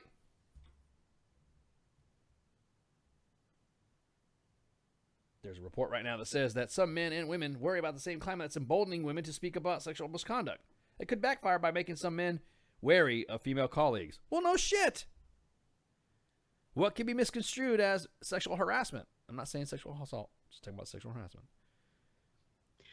What the fuck? Like, really? This is like, okay, ladies. Men have been this way for fucking decades now. And you're just now noticing this? Oh, they want you. No. They want you to be. They want you to be. They want you to lose your nuts. They don't want you to be a man anymore. They want you to be subjugated against. I'm not saying they, but those who are talking about. Now again, of course, sexual harassment in the workplace. Yeah, that's bullshit.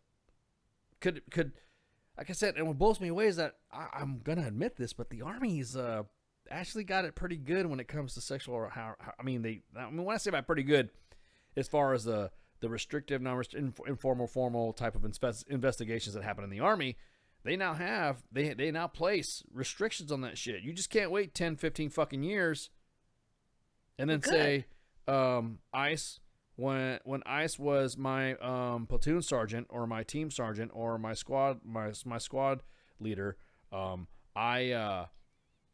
he touched my ass when he was securing me inside the aircraft 15 years ago. and I want to file a sexual harassment claim. And yeah, exactly. They want Nicholas Sparks to come in. It ain't gonna happen. Not on my watch, dude. And people, I was going to say, did she post it on social media first before telling authorities? no, this is back before social media, so I'm safe. Oh yeah, so yeah, you're good. Now, before they would go to the authorities, they got to blast it on, Facebook, Twitter, Instagram, There's Snapchat. no need, and that's what I'm saying. you There's no know. need to. There are policies in place in some areas that require that you report it within a specific amount of time. Otherwise, they even say it will be difficult to substantiate your case. It should that a proper investigation of any allegations should be carried forthwith, right? So that means Statute of limitations. yeah, I was about to say the Army's gotten smart with that. Now it's talking about sexual harassment stuff, like making a comment, like he said I had a nice ass back in the day. Well, did that really affect you by me saying I had a nice ass or whatever? I don't know. Maybe because you felt intimidated I would have by been me. like, hey, great, thank you. No, my point being is that 15 years ago, how old was I 15 years ago? I was like 45 or something like that. No, 40, 30. So anyways, I'm old. So, and everyone is now being held. It's funny is that today people of the past and people of what they've done in the past are being held by today's standards. Yes. And it's just sad because there are individuals that I've known that have burned alive literally in their careers because they're now just so afraid of saying something or doing something now, and they got told, it's sexual harassment. That was See, we were both Joes back in the day. You know what I mean? Here's my question. We all know a lot of times the sexual harassment is he said, she said. Now, back when I was doing my, I guess, EO training and stuff, it started out with, somebody makes a comment, like I would be like, say, you said nice ass. I was like, I would be like, okay, thank you, but could you please not make those comments? And that would be it. That would be it. That would be it. And you know what? That would make what me. I was taught how to deal with. That would make me. That would make. See, to me, that's the woman's. You know how the man has responsibility for this. That's woman's responsibility. Women, if you stand up for yourself like that and say, "Hey, I don't," just like what you said. Like I'm not here to work. Like for you to look at my ass, I'm here to work. Yeah, And I appreciate you saying that. Knock it off. And then I say, "All right, my bad. I'm sorry. I did." See, that's all you got to do. Exactly. But now it doesn't even take that. They don't even it. Just straight to sharp, straight to EO, straight to HR, straight to wherever, and they make the complaint. I know some individuals though that have exactly that. I was about to say I know some individuals that were harassing men, and when the guys complained about it, they were called bitches. The men. Mm-hmm. Yeah, and I'm like, it's hard, man. It's hard. And then if it happens again, it'd be like, just remind, I asked you to not say that, and then fucking go. Like that's actual. If it continues to happen after you've asked for it to not happen, that's harassment. Not somebody doing a cat call or just saying, or holding a fucking door open for you or anything. No, that is not women. sexual harassment. It's okay. You're welcome, women. Because now I'm not going to ignore you. I'm just going to ignore you. I'm just going to ignore you. I mean, my whole thing is just going to ignore you. And I'll guarantee you, men will respect you more if you stand up and say, "Please don't do that." They fucking will. Just saying. Bingo. I guess maybe it's one of those things they realize, hey, you have enough self-respect for yourself to stand up for yourself. Does that make sense? No, that's what I'm saying. I will respect you more. I will respect you more as a woman if you just come out and say, "I don't appreciate you saying that, Ice. I know I have a good ass, but I don't. It's not proper for you to fucking compliment on it or something like that." I would say, "Roger that. Thank you. 3 bags full," and that would be it. There would be. I know that you have a responsibility as a woman, and we would be grown up and mature for you not to say anything. So if you say something like that to me, then obviously I would get the hint, and I would say, "Hey, freaking yeah, Roger that. I'm done," and that it should be done. What I don't get is when they have these individuals that wait for so long, and it's so damn. It is so damn obvious it's an agenda that why they waited so long. Well, it's because I was scared. You didn't seem to be fucking scared to make all the other movies. that weren't under Weinstein. You didn't seem to be scared when you're talking about portraying roles of. It's like fucking Ashley Judd, that fucking cunt.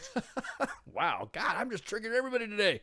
No, what I'm talking about is that just like how everyone likes to talk about gun control, but those same actors are, and I'm pointing at this the same fucking thing right here. Can't have the type of movies about gun control, firing guns. No, but they can't have like, self-touch or groping other control or sticking their dick in someone else's ass control. No. I'm not saying that. Okay, look.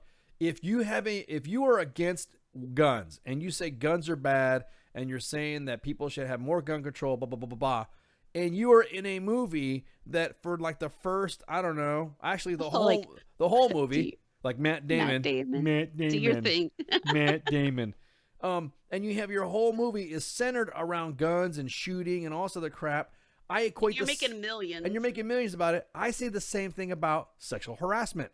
If you are talking about movies and you're talking about it, because it goes it's both ways, right? We just can't have one position on something and not have a position on another.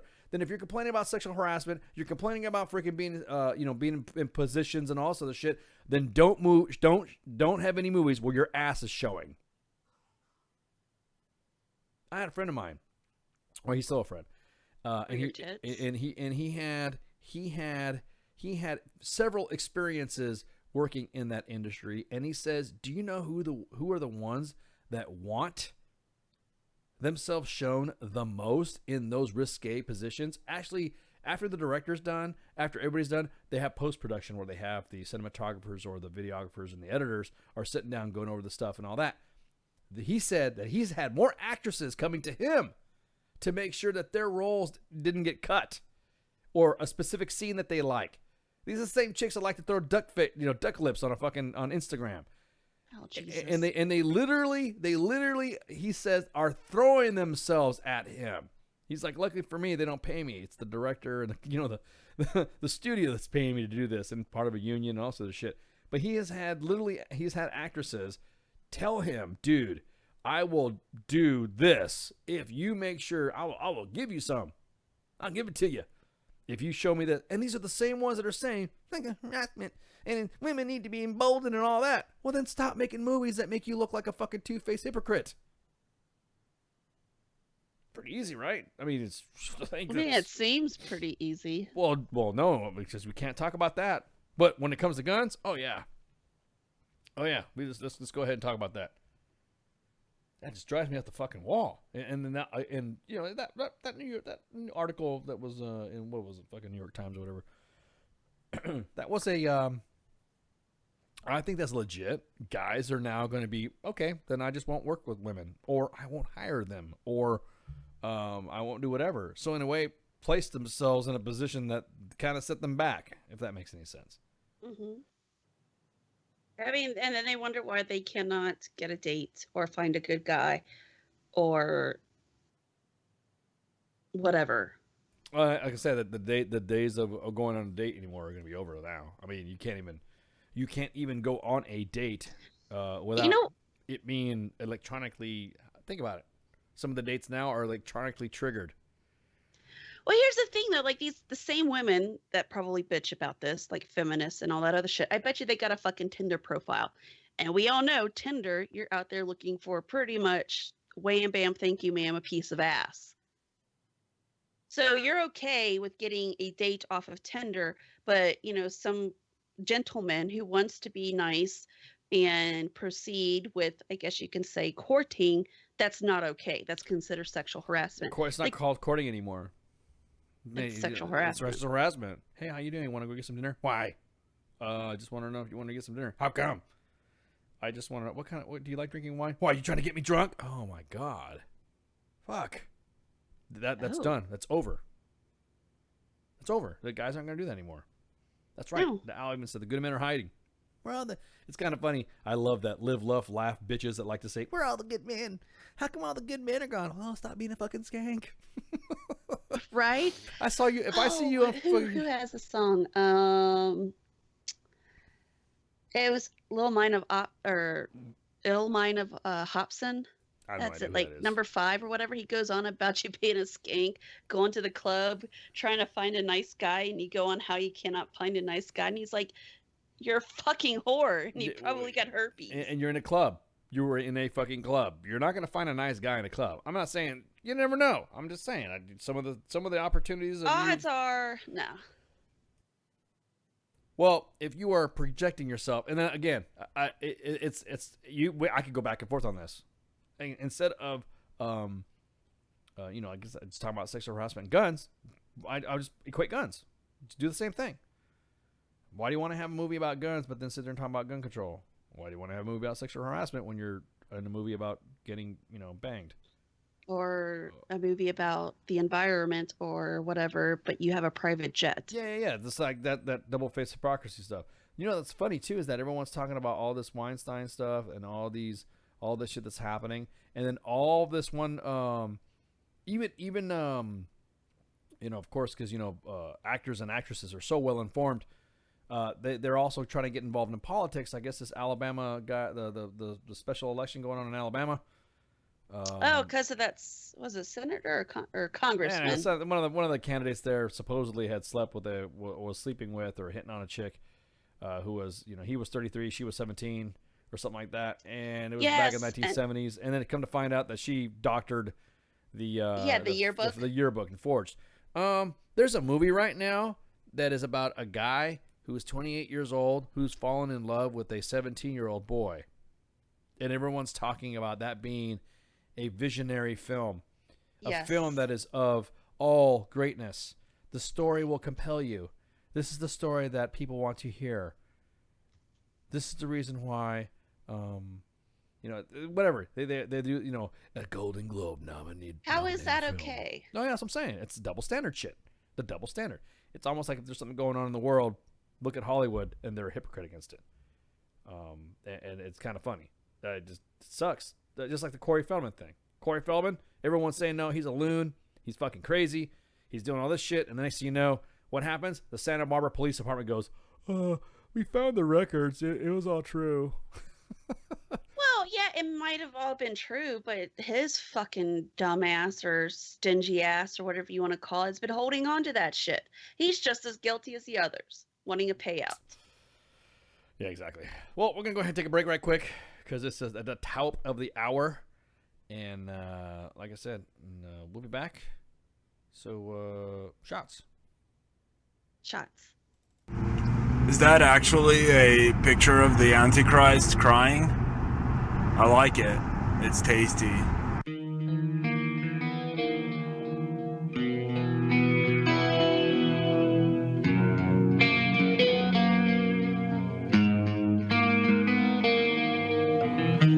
Hungry for another taste. You stumble around the time you waste, and your table's overturned. Sooner or later you crash, then you burn. I think I wanna die tomorrow. And are you gonna be with me? I think I wanna die tomorrow, 'cause I'm out of time and I'm out of my mind. The simple ways come and go. Still I love the way you turn me on, but I just can't find the words, 'cause everything I say sounds so absurd. I think I wanna die tomorrow. Die on the baby. I think I wanna die tomorrow, 'cause I'm out of time and I'm out of my mind.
WTF Nation Radio. WTF Nation Radio. Good evening, boys and girls. This is Tim Kennedy. I'm a Special Forces sniper, a Ranger-qualified Green Beret, a UFC fighter. Please listen to us and the shenanigans that we're going to say. We will insult you. There will be racial slurs. We will be sexist. We will offend you. But there will be magic, and a unicorn will be raped. So enjoy the show. Thank you for listening on WTF Nation Radio. I just realized we're talking about all that sexual allegation stuff, and Tim Kennedy's blasting about raping unicorns. Oh, shit. Oh, well. I like unicorns. Yeah. The poor bastards. I know. Whatever. Yes, we're talking about raping unicorns. What were we talking about? Oh, yeah. Oh, I just freaking... I don't get the drama. I really don't. Really don't get the drama. I just don't understand why what's good for the goose is good for the gander. Oh, yeah, if dude. that makes sense. Like, I mean, and the hypocrisy. I mean, it's pretty much what the whole, statement is about. But yeah, exactly. I mean, again, broadcasting live from the Functional Veteran Center of Excellence from 3 different locations: the Pentagon, Area 51, and the Alamo.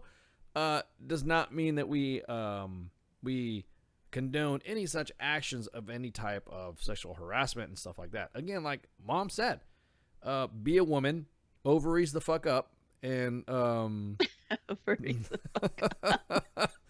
And then say to your and harasser, stand up for yourself. Yeah, stand up for yourself. Hey, I don't appreciate that shit. That's it. I mean, is that? Oh, wait. It's Is it so that much hard? easier to do everything behind a keyboard and a computer. Oh yeah. I'm just asking because again, people think, well, I said, Mary, why are you talking like that? You can like, oh my god. I've been getting a lot of requests and stuff from people on my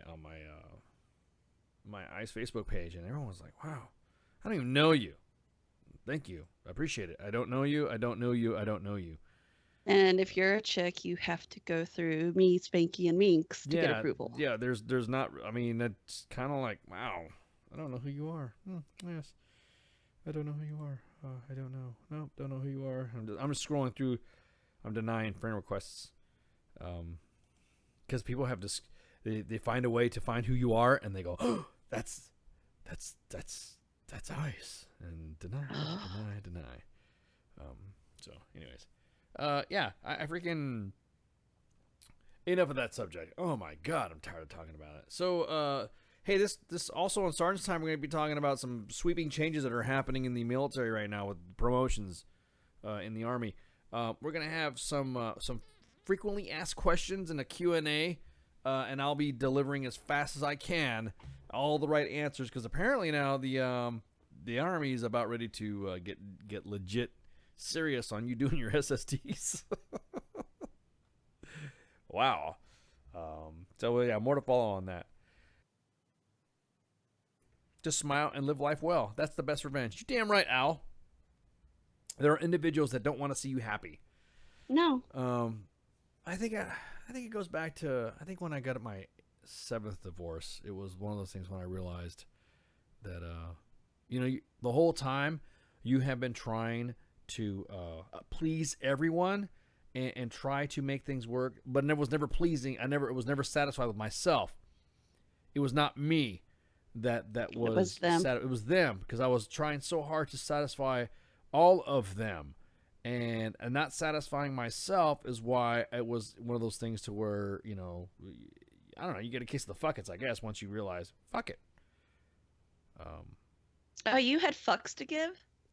Well, that's what I'm saying. After the first, after the first 3 to 4 marriages, 5 marriages, you have sort of kind of some fucks. They start dwindling out though, because my fuck rucksack is it's a large. It's the old school rucksack. It's not the new Molly millennial fucking rucksack. So it's the old school Alice large rucksack that has it's roomy enough for some fucks. But yeah, I was literally throwing myself out there to try to help, and thinking it was because it was the right thing to do. Because as a man, you should ever you know, you should, as a man, you should be able to do this. Come to find out that I may have been acting like a man, but they were not acting like, some of them weren't acting like women. So, again, some exes I'm actually good friends with. Some exes I'm amicable with. I don't, you know, only because there's kids involved. So I don't even want to, whatever. And it was exactly, wanted to help, wanted to get Captain Save-A-Hole. Here comes Ice. Captain Save-A-Hole. Today's adventures of Captain Save-A-Hole and his 5 dependents that is accrued over, you know, whatever. Yeah, you started to, so when you hear about, now I'm just talking about the military angle now. I don't care about the civilian shit. I mean, of course, what am I going to do when I grow up? Meaning, like, when I retire? I don't know. Be a civilian? Be a civilian. I don't know. Just felt like a mule. Exactly. Beat the fuck down. Didn't feel gratified. Didn't feel like there was a meaning to anything. You know, once that last fuck is given, man, that's why people in the military go through more divorces than people who are civilians. Civilians like to kind of hang out. And nothing against my civilians, the civilian population. Ain't nothing wrong with that. If you can make it work out and last 20 some odd years, fucking A. If you're just not fucking happy and you need to move the fuck out, for the military, we just say, all right, see you. Fuck it. We're done. We say, see you. Is it worth going through all this fucking shit and drama, or do I should just go ahead and file for fucking divorce and it's be easier off because this fucking chick just ain't fucking getting it. And then of course you go like, maybe it's you. Yeah, it's me saying get the fuck out. That's the way it fucking works. Because that's the whole thing, men. You should be practical, be common sense. Nothing wrong with being a man. Don't let the pundits out there and other people who aren't men tell you how to be a man. Right. That's what blows me away. You are there. I'm telling you, the case is looking pretty bad right now for manhood. Now a man can't say anything without anybody misconstruing or whatever. God forbid if you're any other man, but you know, if you're freaking upper middle class or you have you have some money or you have a decent job, and bam. Well, I mean, these bitches want people with money, but look what happens to people with money now. You mean they get sued, they get divorced? Yeah. Yeah, I'm just saying. That's why it's best off to be poor. There you go. I shouldn't say best off to be poor. You should be happy. You should be if you are a man, exercise your mandom, your manhood. See, when you say manhood, it makes it sound like you're like swinging your dick all over the place. I mean, like, be a man. Ice told me to exercise my manhood. Didn't mean you fucking ran down the street, calf man, and fucking showing off your weight. Yeah. Oh, a sex, you have to register as a sex offender. Yeah, because you're like, calf man. No, but that's the point. Ice told me. Ice told me to wave my manhood around. It's okay. But be like, who's this Ice fella? Exactly. Display your. It's okay to establish dominance. I'm pretty honest with you. Of the women that you're hearing complain about, I would say there is a larger percentage underlying that aren't the voice that really wish men were around. Just like I wish there's guys like wish there were women around. Just the way, you can't go back to our innate. Wait a minute, am I saying that you have to go back to your chromosomes and your DNA? It's in our DNA, right? I guess. It's like didn't that Ben Shapiro said you can't change your DNA? You just can't change your DNA. Well, I'm pretty sure several scientists have proven that. Well, yeah, there is scientific proof that your DNA as a guy is a guy, or your DNA is a. Could you imagine? And then just to set a hypothetical. And you are going through such transitioning, right? And you are, not you, but I'm saying, say if someone's going through a transitional whatever, and they are dressed in women's clothes or whatever, and then something were to happen to them, and they have to identify the remains. And what is it going to say? What's the first thing they look at? They look at DNA, right? Yes. And aside from looking at your decomposed body all chopped the fuck up, Or sutures found out of a river or whatever.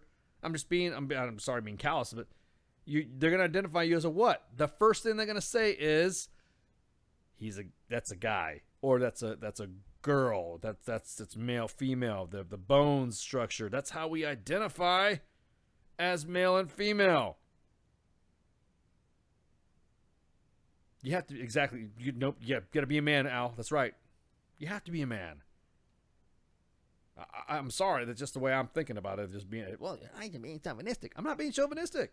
No, I mean, as a woman, I prefer a man to be a man. Like, I want you, I'm not saying to take care of me, like, as in take care of, like, all my bills and shit, but, defend for me. You know what I mean? Like, stand up for me. That's right. Knight in shining Kevlar. What else? Like, I don't know how to explain it. I just want a guy to be a guy. I don't want somebody to just, roll over and be a bitch. Yeah, so, anyways. Well, you're a card-carrying member of the female club. So does that like bother you? I mean, if a guy's not, don't get me wrong, there's a moment of being sweet and being complimentary, because it's almost innate in a guy to say it. I wish everything was okay. Hope you feel better type stuff, or if you're feeling bad, or hey, good job, you got that promotion or whatever. And there's that's it. You just you get those compliments from me. As a woman, would you be, shut up, you're misogynistic, feminist, and you're saying because I'm a woman I can't get that promotion? No, I just said good job on that promotion. Fuck you. You know what I mean? I have heard and seen arguments like that happen, and I'm thinking, why is that guy even see that again? That solidifies my belief in divorce. Why do men have to see? That's what I'm saying. Men don't have a problem going through a divorce because they don't want to fucking deal with this shit anymore. The thing is like, if anybody ever spoke to me that way after I have, complimented them on something, I would never speak to them again. Nor if they ever came to me needing a solution to a problem, I won't help them, because I'm pretty sure those same people that tell you to fuck off after congratulating them on a promotion are the same ones you're the first one they will go to if they need money, or if they need this, or food for their baby because their baby daddy ain't got no diapers, or you know what I mean? Exactly that. You hit right there. The art of chivalry is gone. That's right. Great Cloud. You just hit it on the head. The art. There's an art to it. There's an art to the game, I guess you would say. The hunt. There's an art to it. There's not. It's not just a. Somebody once told me it's not just a checklist you just run down and shit, and then that's it. I'm like, yeah, that's right. It just whatever flows. It's the art of it, and it's how you, as the artiste, wish to handle the chivalrous event that you wish to give to said lady. Because chivalry, when you think about chivalry, what is the act of chivalry? Isn't it not an act that's displayed high respect and high regard for the courtship of a woman? Right? Isn't that what this sort of kind of means? That's what I thought. Yeah, that's what I thought. It is. You're damn right, Al. It is a relief to get divorced. The fight stopped. For me, you be happy. Take me out to dinner, open my door, the front door, the car door. To me, that for me, that shows that you respect me as a person, not only just as a woman, but as a person, if that makes sense. Yeah, it's and of course everybody's like, oh no, it means knights, and it means this, and it means that. No, we're talking about the, it's a code. It is almost like you said, it's an art. I love the way you said that, Gray Cloud. It's an art. It's an art. It is an art. What's funny is that is like the Spartans. How every time like a fucking a masculine man movie comes out, then everybody wants to be a Spartan. You ever notice like fucking all army units all of a sudden they want to be Spartans and shit? When that movie 300 came out, even though half their soldiers fail PT tests and they're all fat. But what I'm saying though is that it's true. Is that it's a back in the day, if you want to get to the point of chivalry, it is basically the idea of knighthood, of being a knight, of being gallant, of being a gentleman. That's what the chivalry portion of it. Then when it comes to everyone's like, oh, it's religious and it's all that. What are we talking about here? Are we talking about chivalry towards women, or are we talking about the old act of? What women think is being chivalrous? Well, what they think should be chivalrous is not chivalrous. If that makes any sense. And that's right. And if Mama taught you right, then she would know. She would tell you that you would do this and you would do that, or your dad, if your father was in the picture or not. I mean, I'm not going to hold it against you. Or a father figure told you this is the way, because it could be like an older brother or an uncle, something like that. If your father passed away or something like that.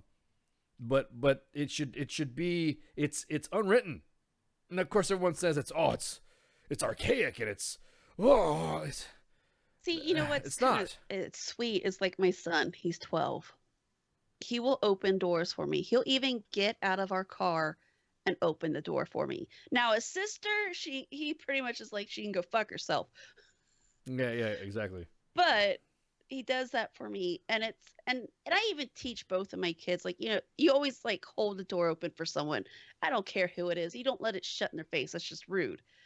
But for these women to bitch about a guy holding a door open because you're not just trying to, court her for a date. You just don't want to be fucking rude and let it shut in her face. Well, it's bullshit. The act of chivalry on that aspect is the knight is protecting a woman, his queen, his maiden, however you want to call her. And while the siege is happening outside, he is putting her in first to protect her from the outside dangers of the siege. Yes. That is why it's like that. Now the other things that have evolved through time is, of course, the physical protection of protecting, if your woman is getting spoken to by another guy in a way that infuriates you, that's chivalry, and you should put the beat down on the guy. I don't care if you are a small, skinny little dude, you fight for your woman. Period. You fight for your woman. I mean, you might get your ass whooped. No, exactly. Exactly that. Still open up that car door. Now, of course, we have different methods of, like I said, chivalry's evolved. Paying for dinner? No freaking way. No way would any of 1, 2, 3, 4, 5, 6, 7, of them have ever paid for chow. And if they did it, if they paid for it, it was like a surprise. It was like their idea. Yeah, it was like, they would be like, happy birthday, Ice, on your 56th birthday or something like that. Oh, thank you. And here's some chicken wings or something like that, or give you a beer, something like that. Something that's quick and it's good shit. It's something that it should feel right. It should feel. I mean, there's arguments now how women think it's sexist for the man to pay for the dinner. I'll be honest with you. Some of the women like that, I kind of troll when I date them, and I was like, all right, pay for it. I don't give a fuck. Pay for it. You want to pay for that? Like you're trying to say that they cannot hold up their own or they can't do it themselves, and I'm just kind of thinking that's a free fucking meal. Shut the fuck. Well, up. I mean, I know that's not the whole point of the meal. Exactly. But but I've been in work environments where I've had female colleagues, and we bought each other lunch because, oh shit, I forgot my wallet, or fuck, I forgot my ID card. Well, that's one thing. That's different. That's how it was when I worked at the fire department. Exactly.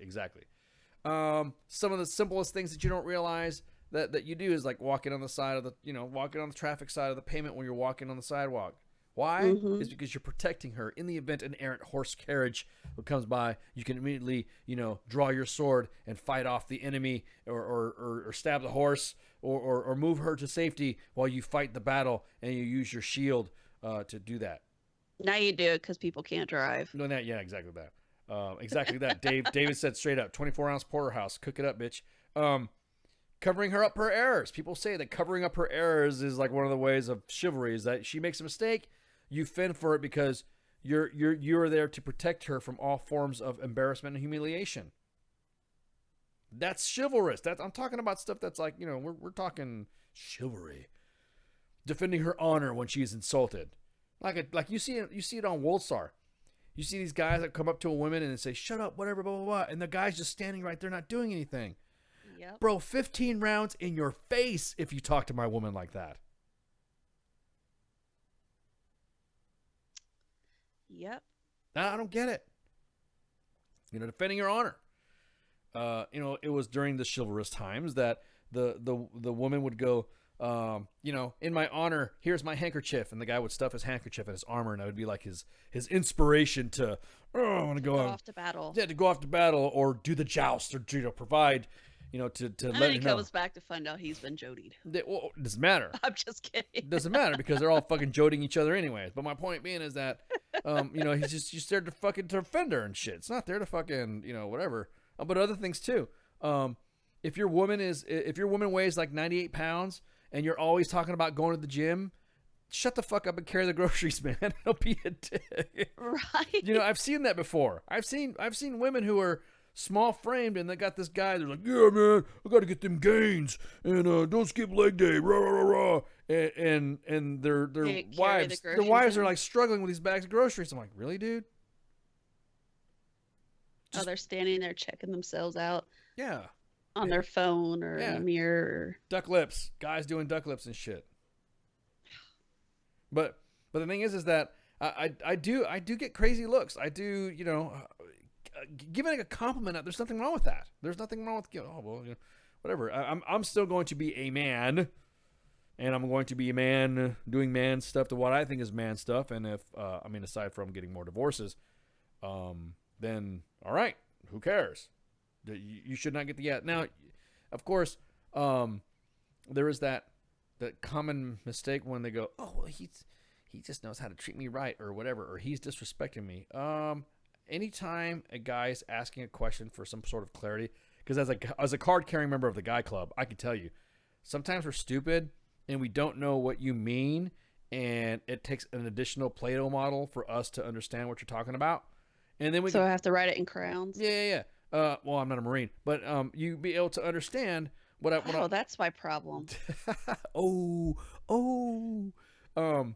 But that would be something that would clarify a lot of arguments. Now, if you haul off and get mad and whatever, and you're going off on me, I'm like blah blah blah blah blah, because I've had that happen too. Nobody's perfect.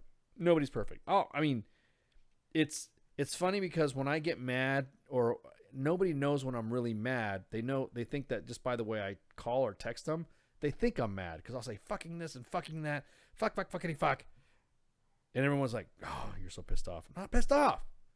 I mean, it's kind of hard to evaluate body emotions through texting. Maybe I should do that. I should just like Facebook Live myself and go, I'm not fucking pissed. And when I'm pissed, and not when I'm really pissed. But again, it's everyone likes to talk about, oh, well, you know, men just don't know how to be chivalrous. And Chris Rock said women killed it. So now going right back around to this conversation of the sexual harassment in the workplace. Hey, how about you want to go out and get a coffee? No. Okay. See, and why do they just have to say no? Just be like, you know, thank you for inviting me. There goes. But I'm not interested. There goes. Like, is that like? Yeah, there goes Holly off the top rope. She likes to throw little obscure comments when she's in there. Holly said you should give man listens to 90% of the guys of Nashville. Oh, damn. Well, according to all the country music that's coming out of there, they're all there, right? Isn't that what that country? They're all men. They're all men, according to country. Come here. You got some man. I don't know how to man and man after you take all my shit and man. Dear. I shouldn't talk about Nashville. We might be going there. I should talk about Nashville. Can't wait for that Charlie Daniels jam. Anyways, but yeah, it's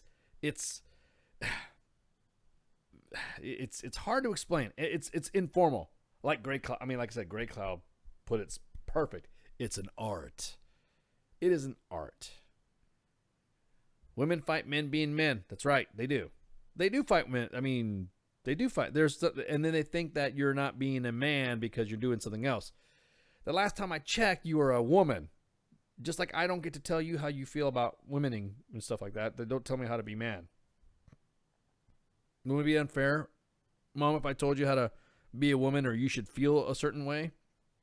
Yes. Yeah. I mean, because you have no clue. Yeah, exactly that. It's the most... This kind of stems back to you saying how white people are telling other white people what's racist. Correct. Exactly that. Exactly. I just don't feel like you should tell me as a man how to be a man because you haven't let me be a man to you for you to even know what the hell you're talking about, especially because you're not even a man, if that makes any sense. Everyone's talking about, what do you think? Where do you think kneeling when you propose comes from? Chivalry. I ain't kneeling for shit on my next marriage or two. Well, I mean, I kneeling guess for you nothing. could say if you want them to kneel, just play the national anthem. Oh, damn. We're talking about getting married. We're not talking about, man. Well, no, I mean, if he's I guess the uber liberal, trying to find What does this have to do with chivalry? fascism and all that, like if we're you talking want about him to kneel chivalry. to propose for you, just play the national anthem. What does during this the have to do with proposal. chivalry? What does this have to do with chivalry? What does this have to do with chivalry? I don't know. I'm just You just for that started- woman that's bitching about him not kneeling. Oh no! Oh my God! No, what I'm saying though is that there is a code. There is a code, and what's funny, I like how people people are amazing. I like people watching. Part of my work is peopling, understanding people, and Grey Cloud knows that when I was working in a facility that was of a secured environment, that was part of knowing people. We have to know people. There is a believe it or not, chivalry is ruled by both classes, being male and female. There is actually a ladies' role in chivalry because they're ladies. They're not hoes. They're not bitches. They're not women. They're ladies. They're ladies. So, the woman, the lady, is an intellectual custodian of knightly virtues. That's the way it's supposed to be written. Women are supposed to exude. Women have a code too. It's funny how everybody likes celebrating St. Patrick's Day and admit that they're freaking somewhat ever Irish to celebrate that crap. Or like same thing with Cinco de Mayo, or like freaking Elizabeth Warren. You never like when fucking Dances with Wolves came out, everybody was an Indian. Yeah. Just that type of shit. Everyone likes to jump that fucking train. Well, the same thing with the chivalry thing. There's actually, believe it or not, if you really know chivalry, there is a woman's role to chivalry as well. The code of chivalry for men, it's laid out specifically. Chivalry. Okay, one of chivalry is duty, generosity, compassion, dignity, humility, courtesy, faith, courage, defense, loyalty, justice, and prowess. I have a chivalry shield on my wall. That's why I know this shit. I'm fascinated by knights and Templars and shit like that, right? To me, that's just badass. So I just got it because it looks badass. It's, fucking, I'm not talking about like Conan the Barbarian type shit. I'm talking about, the knightly stuff. So the knight was expected to ride about the land and do the good deeds of holding the law and championing the weak and the defenseless, right? Well, behind him, his lady was an important part and active in the role of chivalry as well. She took care of everything while he was gone. Yeah, not only that, but she also acknowledged that the good and virtuous works that he was doing was being done by him and praised him for being brave and just as courteous. Just like when women say, does this make my ass look fat? It's just the same thing with frickin' being a knight. They're the same frickin' thing. What? Why are you laughing? Well, I'm just saying, because you're supposed to provide. Well, because what he's a guy, what are you supposed to do? You're supposed to say, no, dear, you don't have a muffin top. And you're looking, well, why are you looking down on the floor? Because I love you. You know what I mean? You're just being nice. I don't want my ass kicked. Yeah, I don't want my ass kicked. You're being, honey, or be honest. If you're honest in your relationship, she doesn't have to ask. Because you as a man will say, correct, honey, I'm worried about your health. You're not looking, you used to be able to do this, and this. And then she's not self-conscious about it. She'll admit it, that you said I'm fat. No. So there was a path of chivalry that kept him from straying off to the other realms of being, imagine that. Yeah, of pride, vanity, and selfishness. And that's then what women her wonder role why is. their men stray off. Yeah, and that's what her role was to back him up. When a woman, women, when you compliment a guy, and he comes back and tells you, what do you mean? I've never had that said before. That means you hit him. That means you hit him in the heart. That means you have affected his feelings about himself and you. Oh, hey, that's a good job. Hey, that's so badass. That's so awesome. Whatever. Hey, this and this. Not when you get promoted, or I'm gonna write the main page and tell you how it's bad because you're You know, you're not getting promoted. You're not getting. Well, yeah. Well, wait till I tell you about what's going on Thursday, and you'll really get me pissed off. Your staff sergeant major. And you can't do that. Yeah, you can't. Yeah, you can't do that. Why are you doing that? Exactly that. Exactly. You're a sergeant major. How come you're doing this? I'm like, well, because fucking sergeant majors do that shit. Shit.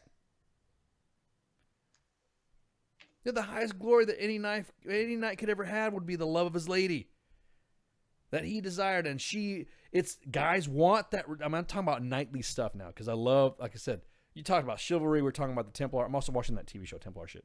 That's fascinating. The code, everyone likes to go, oh, fucking 300 and all this other shit and all that. We are so far detached from the fucking Spartans. We are more attached to or closer than knights of Europe. We are. Face it. You don't like it? Fucking tough shit. But the thing is women would bitch that they would think what their role is part of like the sexism. They think the man is expecting her to do all this shit around the house, and it's like they weren't taught that's out of respect. Like I was taught growing up by my mother, like when she wasn't working, that she took care of the house. Like she took care of everything while my dad was away at work, which to me, that is chivalry. Like she did her job around the house, took care of us, girls, made sure dinner was done before my dad got home. And I continue to do the same. It's not the fact I'm being, suppressed or I am like, I guess, a low person on a totem pole in a relationship. I do it out of respect. And women are no longer taught that. Like I even teach my daughter, like, look, you're doing this because over the weekend, my kids thought they can give me shit because we needed to get the house clean. I mean, my house is fairly clean, but before my husband comes home, I would like to have it nicely, presentable. Anyways, they gave me shit. And it's like, your dad is working very hard so you can be able to, we can afford the things you like to do. Oh, this is how you want to play? Give me all your shit. Put it in my closet. You don't get nothing. That's what I'm talking about. Lay the law down. And kids, contrary to popular belief, throughout the whole relationship between you two, if your relationship is good, with you two, then the kids will fall into place. Focus on each other first, and then the kids will fall into place because then you both, focusing on yourselves, can then turn your sights on the kids and help raise them, because that's everyone talks about. That's the reason why a lot of the marriages don't go well, because they put their kids first. Put their kids first instead of putting themselves first, and the kids fall into place. In the role of chivalry, kids have no voice in this shit. Your job as king and queen or knight and lady is to do what? To raise a family, to have the house respected, and raise those virtues onto your son, who will be your squire, or the woman, the damsel, who will be the lady. That would be with her. In other words, the lessons would be taught. So that way, and there was no, well, I believe it's my right that I should. No. There's no fucking right. I believe that right now. Like when there's custody cases going on, I think it's wrong. I think it's wrong to ask a kid who's under 18 where they want to go. Period. To put a child into a argument of two grown people to make an adult decision. To make an adult decision, I think is unfair to the child. I think it's bad for the child, and I think it will destroy the child's vision, or I should say, it's he or she's image of what is considered what they can get. Because I guarantee it, when they get older, they're going to think that it's going to matter who they are. Now, with both parents working, because there was times where both my husband and I were working, we both put in the same amount of effort into the house and doing chores and stuff like that. I mean, to me, that's only fair. However, but like if one of us is staying home, especially me, like to me, I just, you will do this because your dad is working, and you're doing it out of respect.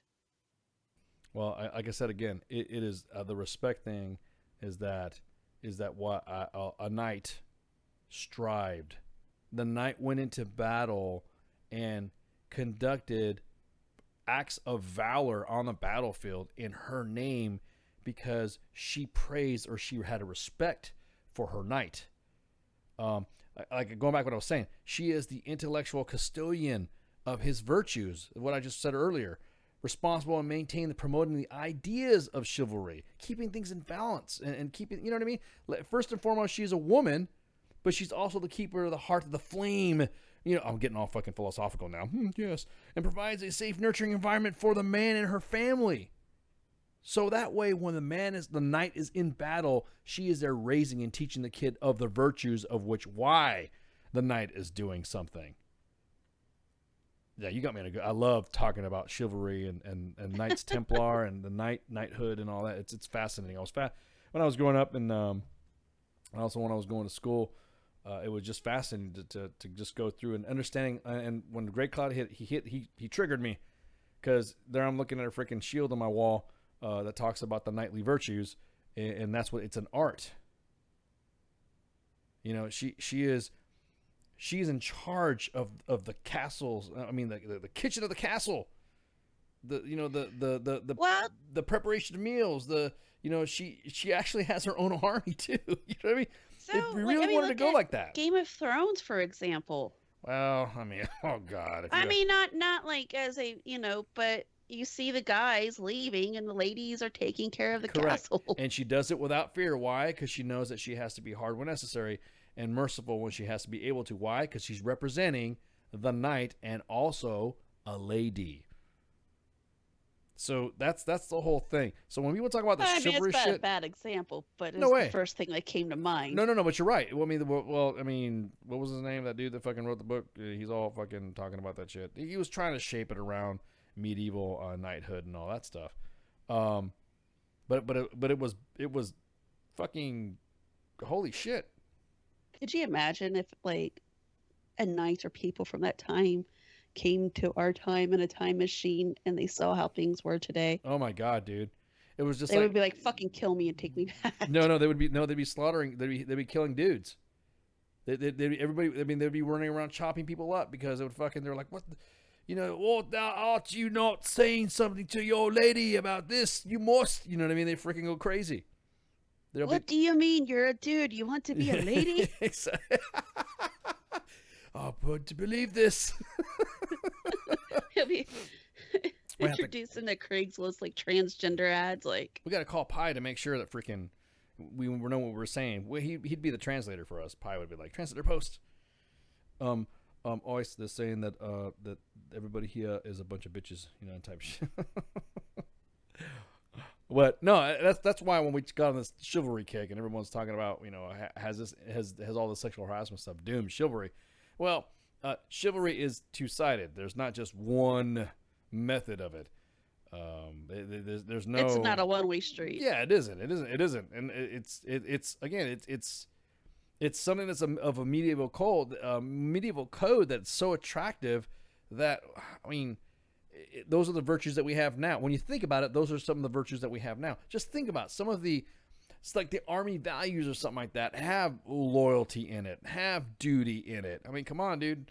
There's kind of like a play on that shit. You're right. The owl said they would hate this time. They would. They would be pissed off. You'd have PETA and fucking the ASPCA getting their ass because of the way they ride their horses. And they would be like, send them to DC during a snatch fucking event. They'd be pissed off. You ladies need to go. Where are your men? Wait, that's a lady? What the fuck? Yeah, exactly. They would be disgusted of all the vaginas, the women that wear the vagina costumes and shit. The reaction to that. But yeah, again, that's you're right. It's one of those things that's about respect. Parents, and then you're right, Al. Parents do sometimes bring the worst out onto their children during divorce, and that's the way they see it happening. And again, if you've been in a relationship or you've been in a family where you're the child of a divorce, I'm sorry to hear that, but I mean it's you can't blame your parents, whatever, because if you're grown up now, you're a finished product. You can't go back and say, well, you didn't do this when I was 10 years old and you didn't get. Nope, you're done. If you're grown up, you're grown up. You're now responsible. But my biggest thing is that I don't understand why is it that people don't I mean, literally, I have people not screaming in my face, but literally telling me that it is the right of the child to be what they want, and I'm like, you're full of shit. Until that child turns 18, it's where the court feels it's right, not what you think or what the child thinks, because the kid just wants the drama to stop, and they know that if they say I want to live with dad, it's going to cause huge drama because they love both parents. And at that point, kids love both parents. And unfortunately, parents can't be like, oh, okay, you want to live with your dad? All right, great. Your dad's a great, person. He'll be able to bring you up. But they can't do that. No. I've had, like I said, I've had okay, unstrained, I should say that, yeah, I could say it's pretty decent relationship with exes when it came to that. It was a little rocky at the beginning because no divorce is ever good at that point, but now it's it's getting better. Hey, shit, I'm gonna do house cleaning. Rapping about freaking. I'm gonna go put my armor on and go LARP in the front yard, and then we'll get the cops calling me. Oh. Start screaming at, you ladies, get over here. As long as you're not like, he told Caveman to go do his manhood. That's and right. He's out there naked swinging his dick. Well, that's what I'm saying. But men, assert yourself as a man. You're a man. You don't walk around going, because I'm a man, because I'm a man, because I'm a man. Don't be doing that shit. Be strong. Just because you can lift weights, bro, doesn't make you a man. And don't skip leg day. Because that too. We're getting a lot of chicken legs in the main page inbox. It's funny as shit. Guys who think they can lift, and the next thing you look at their legs. So today we were supposed to have Officer Cole. You guys know he was dealing with a robbery suspect right now. Which would give us more info because he's a pretty active police officer. And I'm pretty sure we'll get that intel when he comes on. I was about to say I can't wait. This Thursday for Sergeant's Time, we have, again, Medal of Honor recipient of Flo Groberg, and he's going to be talking about his book, 8 Seconds of Courage, a soldier story from immigrant to Medal of Honor, and he will be able to come on, talk about the book, and talk about what he's been doing since the last time he came on, because I know he's been doing a lot of stuff with LinkedIn, and I think USA too, so we'll let him give out the talk. Next Monday, we have Dan Thurs from Tactical Reviews. He'll be on the talk. Forgot Saturday. Oh shit! I did talk. Oh yeah. Oh my bad. Yeah. Hey, Saturday Night Savagery. This Saturday, there's gonna be Bill Harris. He's the volunteer firefighter that chased down that terrorist, in freaking on Halloween, and pulled his ass out. And he was the guy that used the Home Depot truck to mow everybody down. We got Thursday. We have Dan Thursday from Tactical Reviews. He'll be on to talk about the tacticalreviews.com and what they do for those and who love all things tactical. And then we have 21 December. We got on Thursday, Sergeant's Time again. We got Christopher Balti from Semper K9. Served his 6th overseas assignment to include 4 combat deployments in the Middle East. While deployed, he used dogs in search of enemy bombs and other explosives. And when he returns home, he faced the bouts of post-traumatic stress disorder, but he has no regrets, and the decision has made to serve led him what he believes is that his true calling, and that is Semper Canine Assistance Dogs. 22nd, Friday, we're going to have Tex from Rugged Saints Outdoors. He's going to be coming on and talk about promoting and healing wellness for disabled veterans by taking them out on fantastic opportunities for special hunting and fishing trips. He's gonna send them to the field, basically, and shoot shit. That's what I'm talking about. And then we have on the 26th of December, the day after Christmas, we have Brittany Kennard as a veteran but was injured in Iraq, and we'll be able to talk about the SD Gunner Fund and what they do for veterans and disabled children. The SD Gunner Fund was created to assist veterans and disabled children with financial expenses and owning much needed service animals. Service animals require a variety of necessary items to perform their service, and those items can include, but not limited to, vests, custom harnesses, and other assistance items, veterinary visits, and more. What's up? What you got, Stank? Well, my favorite Monday night crew. Hey, guys. How are you? What's up, man? Great. Hey, yeah, that's all right. The boss man let me slip in during his wrap up there, and so appreciate it. By the way, did you guys get the news?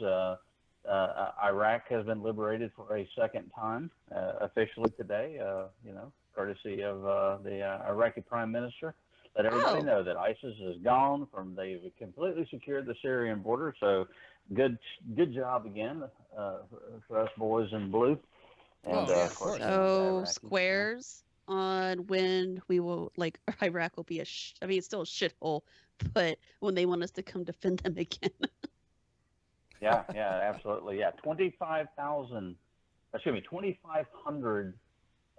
Actually, I forget what the value is. Actually, it's like 2,500, 25,000 Allied coalition airstrikes against ISIS targets over the last 3 years. And so, nonetheless, Iraq has been liberated once again. Too bad they're leaning more towards Iran. Did you guys hear that? You got to look it up. Theoretically, we were never going to really get it sorted out in the first place, and here we are, did it a second time. So that's pretty cool news, I thought.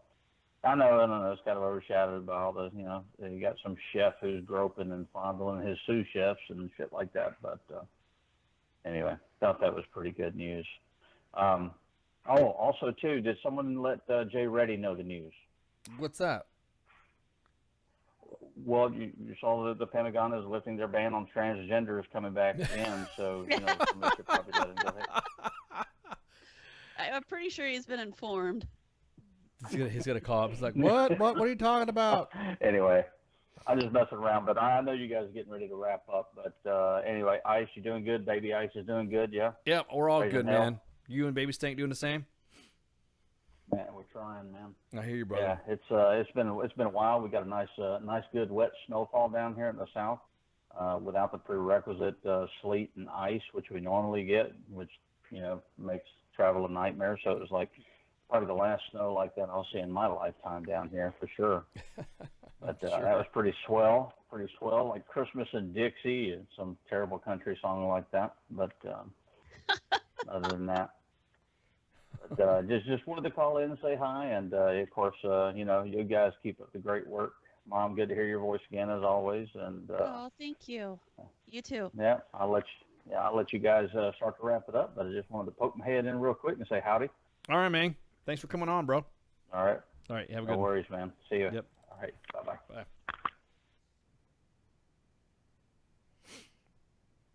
I had to throw out the obligatory. Hang on. We're waiting. And everyone's waiting for it. You got staked.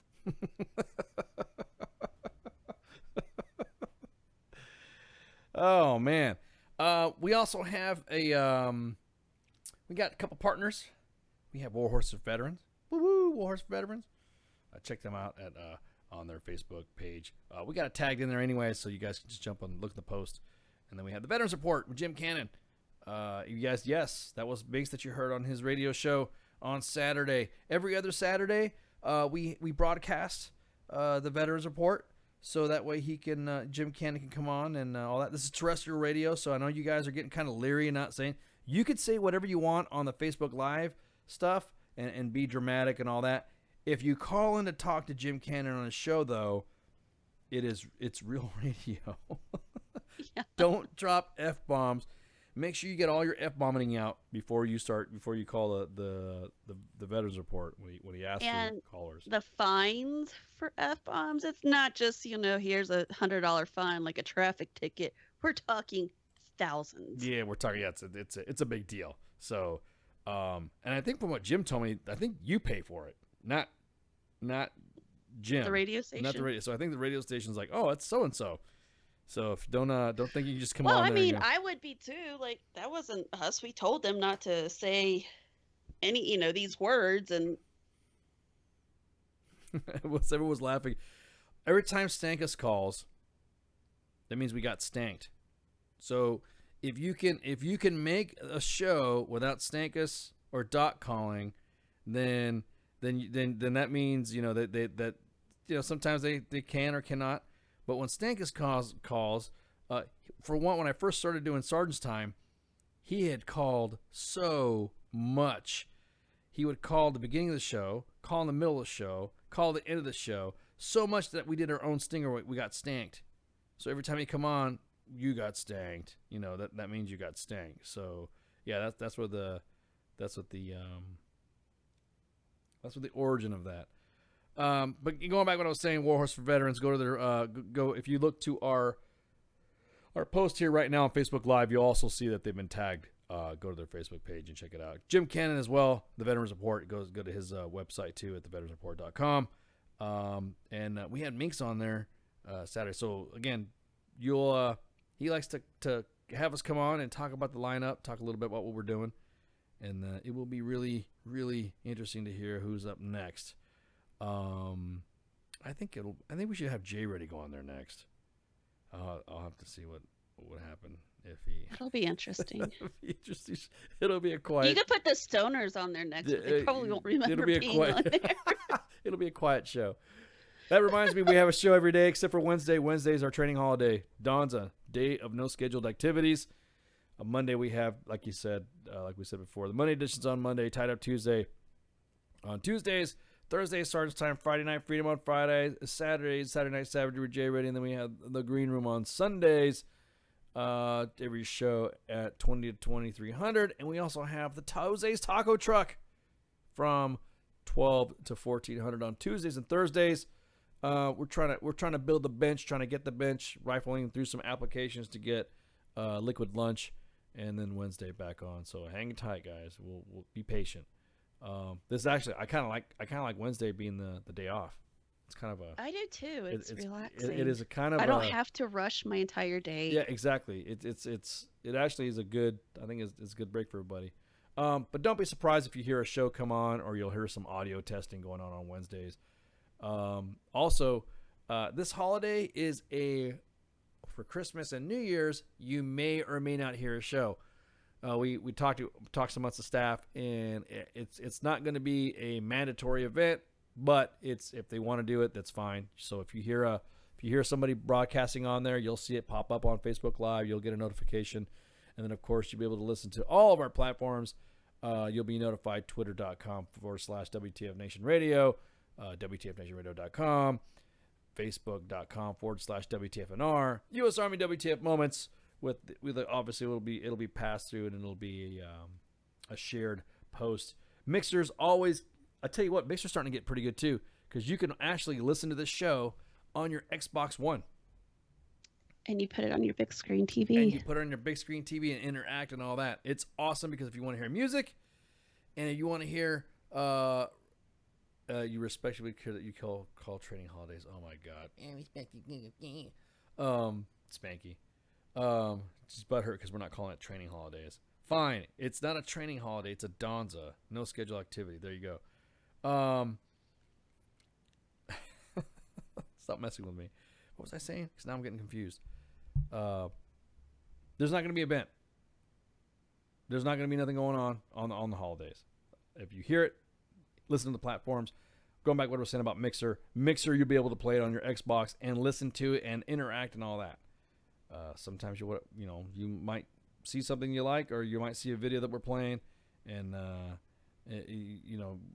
we are, like I said, we're starting to grow on Mixer. It's pretty cool to see the followership. Also, we give shit out. So if you listen and someone says, "Oh, I got that WTF Nation Radio," well, I didn't get it. Well, you need to listen. I will do sometimes. I have my little trivia game of my ex-wife game. Everyone seems to know. I think who was it? Then was Heath. He was getting all my ex-wife details. Like, dude, are you like talking to my ex-wife or something like that? Because one time my ex-wife called. My ex-wife was messing with me on air because I was throwing her in there. But it was all in good jest. But again. We have some prizes we're going to give out. I think we got what, t-shirts or something like that. We gave Black Rifle coffee. We gave some artillery mugs. We have books. We have books. Oh, we still have books? Yes. Shit. Damn. I think like 2 books left. Which one do we got? The Siege of Solder City. Okay, we have another copy of that, and then we have, what was the other one? The same one. Oh, we have 2 copies of Stryker. The Siege of Solder City. Yes. Got it. Yeah, I don't know. I just call it the Siege of Solder City. Yeah, the Siege of Solder City. So with that, again, You still got your original listener tee and shots bumper sticker. Well, that's awesome. That's good shit.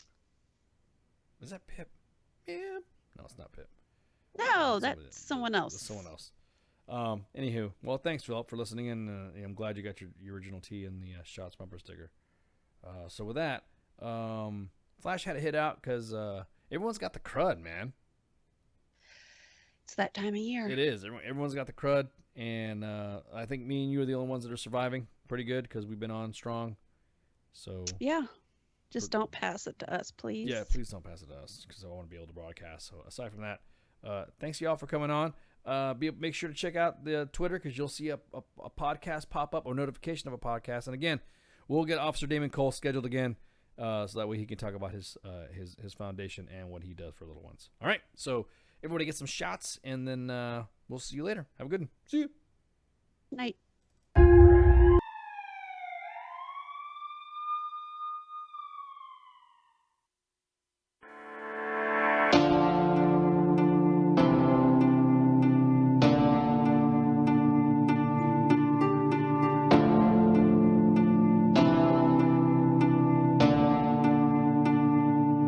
Said you'd never ever break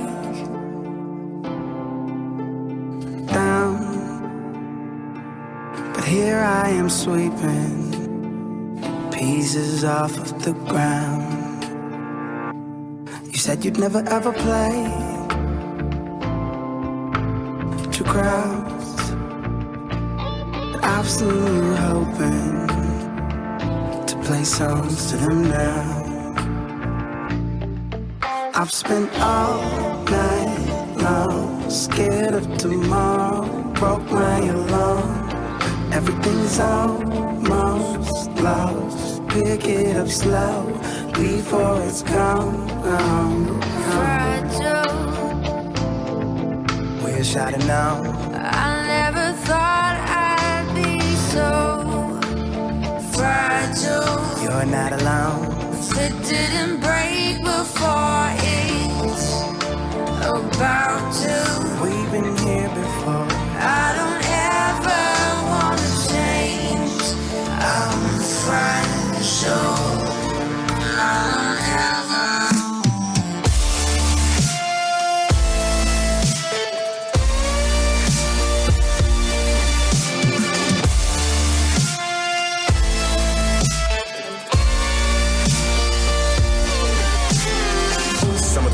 To give an opinion, never do get it. I want you to come on and gobble a Jimmy and die. Need to be given the remedy and why critics are really the enemy and I can't stand the way they slam today's gifted. Effing incredible, get fanned away with grands to pay. This gem well a scripted, definite impeccable.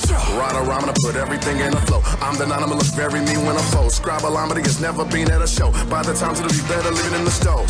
Cause they wrote nothing but lies, quotes stuck in my eyes. Amateur writer dissing. He's a beginner in hopes for your demise. Folks, some of despise, never do try to listen. It's real, I'm mad. Clueless when you scribble on your pad. How you gonna criticize with a chisel on your ass, sizzle in your ass? You don't really get why I'm so pissed. Understand this. Understand this. I'm an artist and I'm sensitive about my Yes, I'm.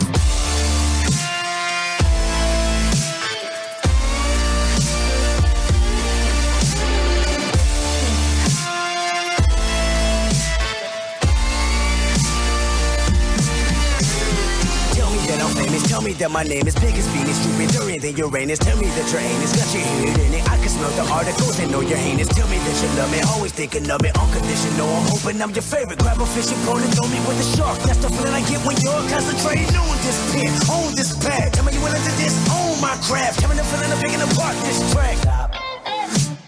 Putting my heart and my soul in these lines, telling me platinum and gold all the time. Looking to bury a deep hole for mine.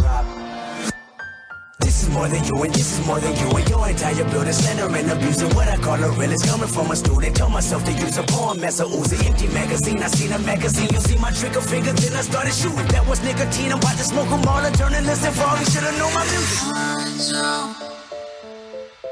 Wish I'd have known. I never thought I'd be so fragile. You're not alone. If it didn't break before it's about to, we've been here before. I don't ever wanna change.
Is that actually a picture of the Antichrist crying?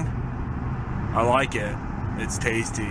Everything stated on WTF Nation Radio is to be considered the opinion of the person that stated it, and not an official representation of WTF Nation Radio or U.S. Army WTF Moments. Price does not include tax, title, or license. Some assembly required. Each item sold separately. Batteries not included. Objects in mirror are closer than they appear. If conditions persist, contact a physician. Individual results may vary. Keep out of the reach of children. Avoid prolonged exposure to direct sunlight. Keep in a cool, dark place. And please enjoy the show. Shots.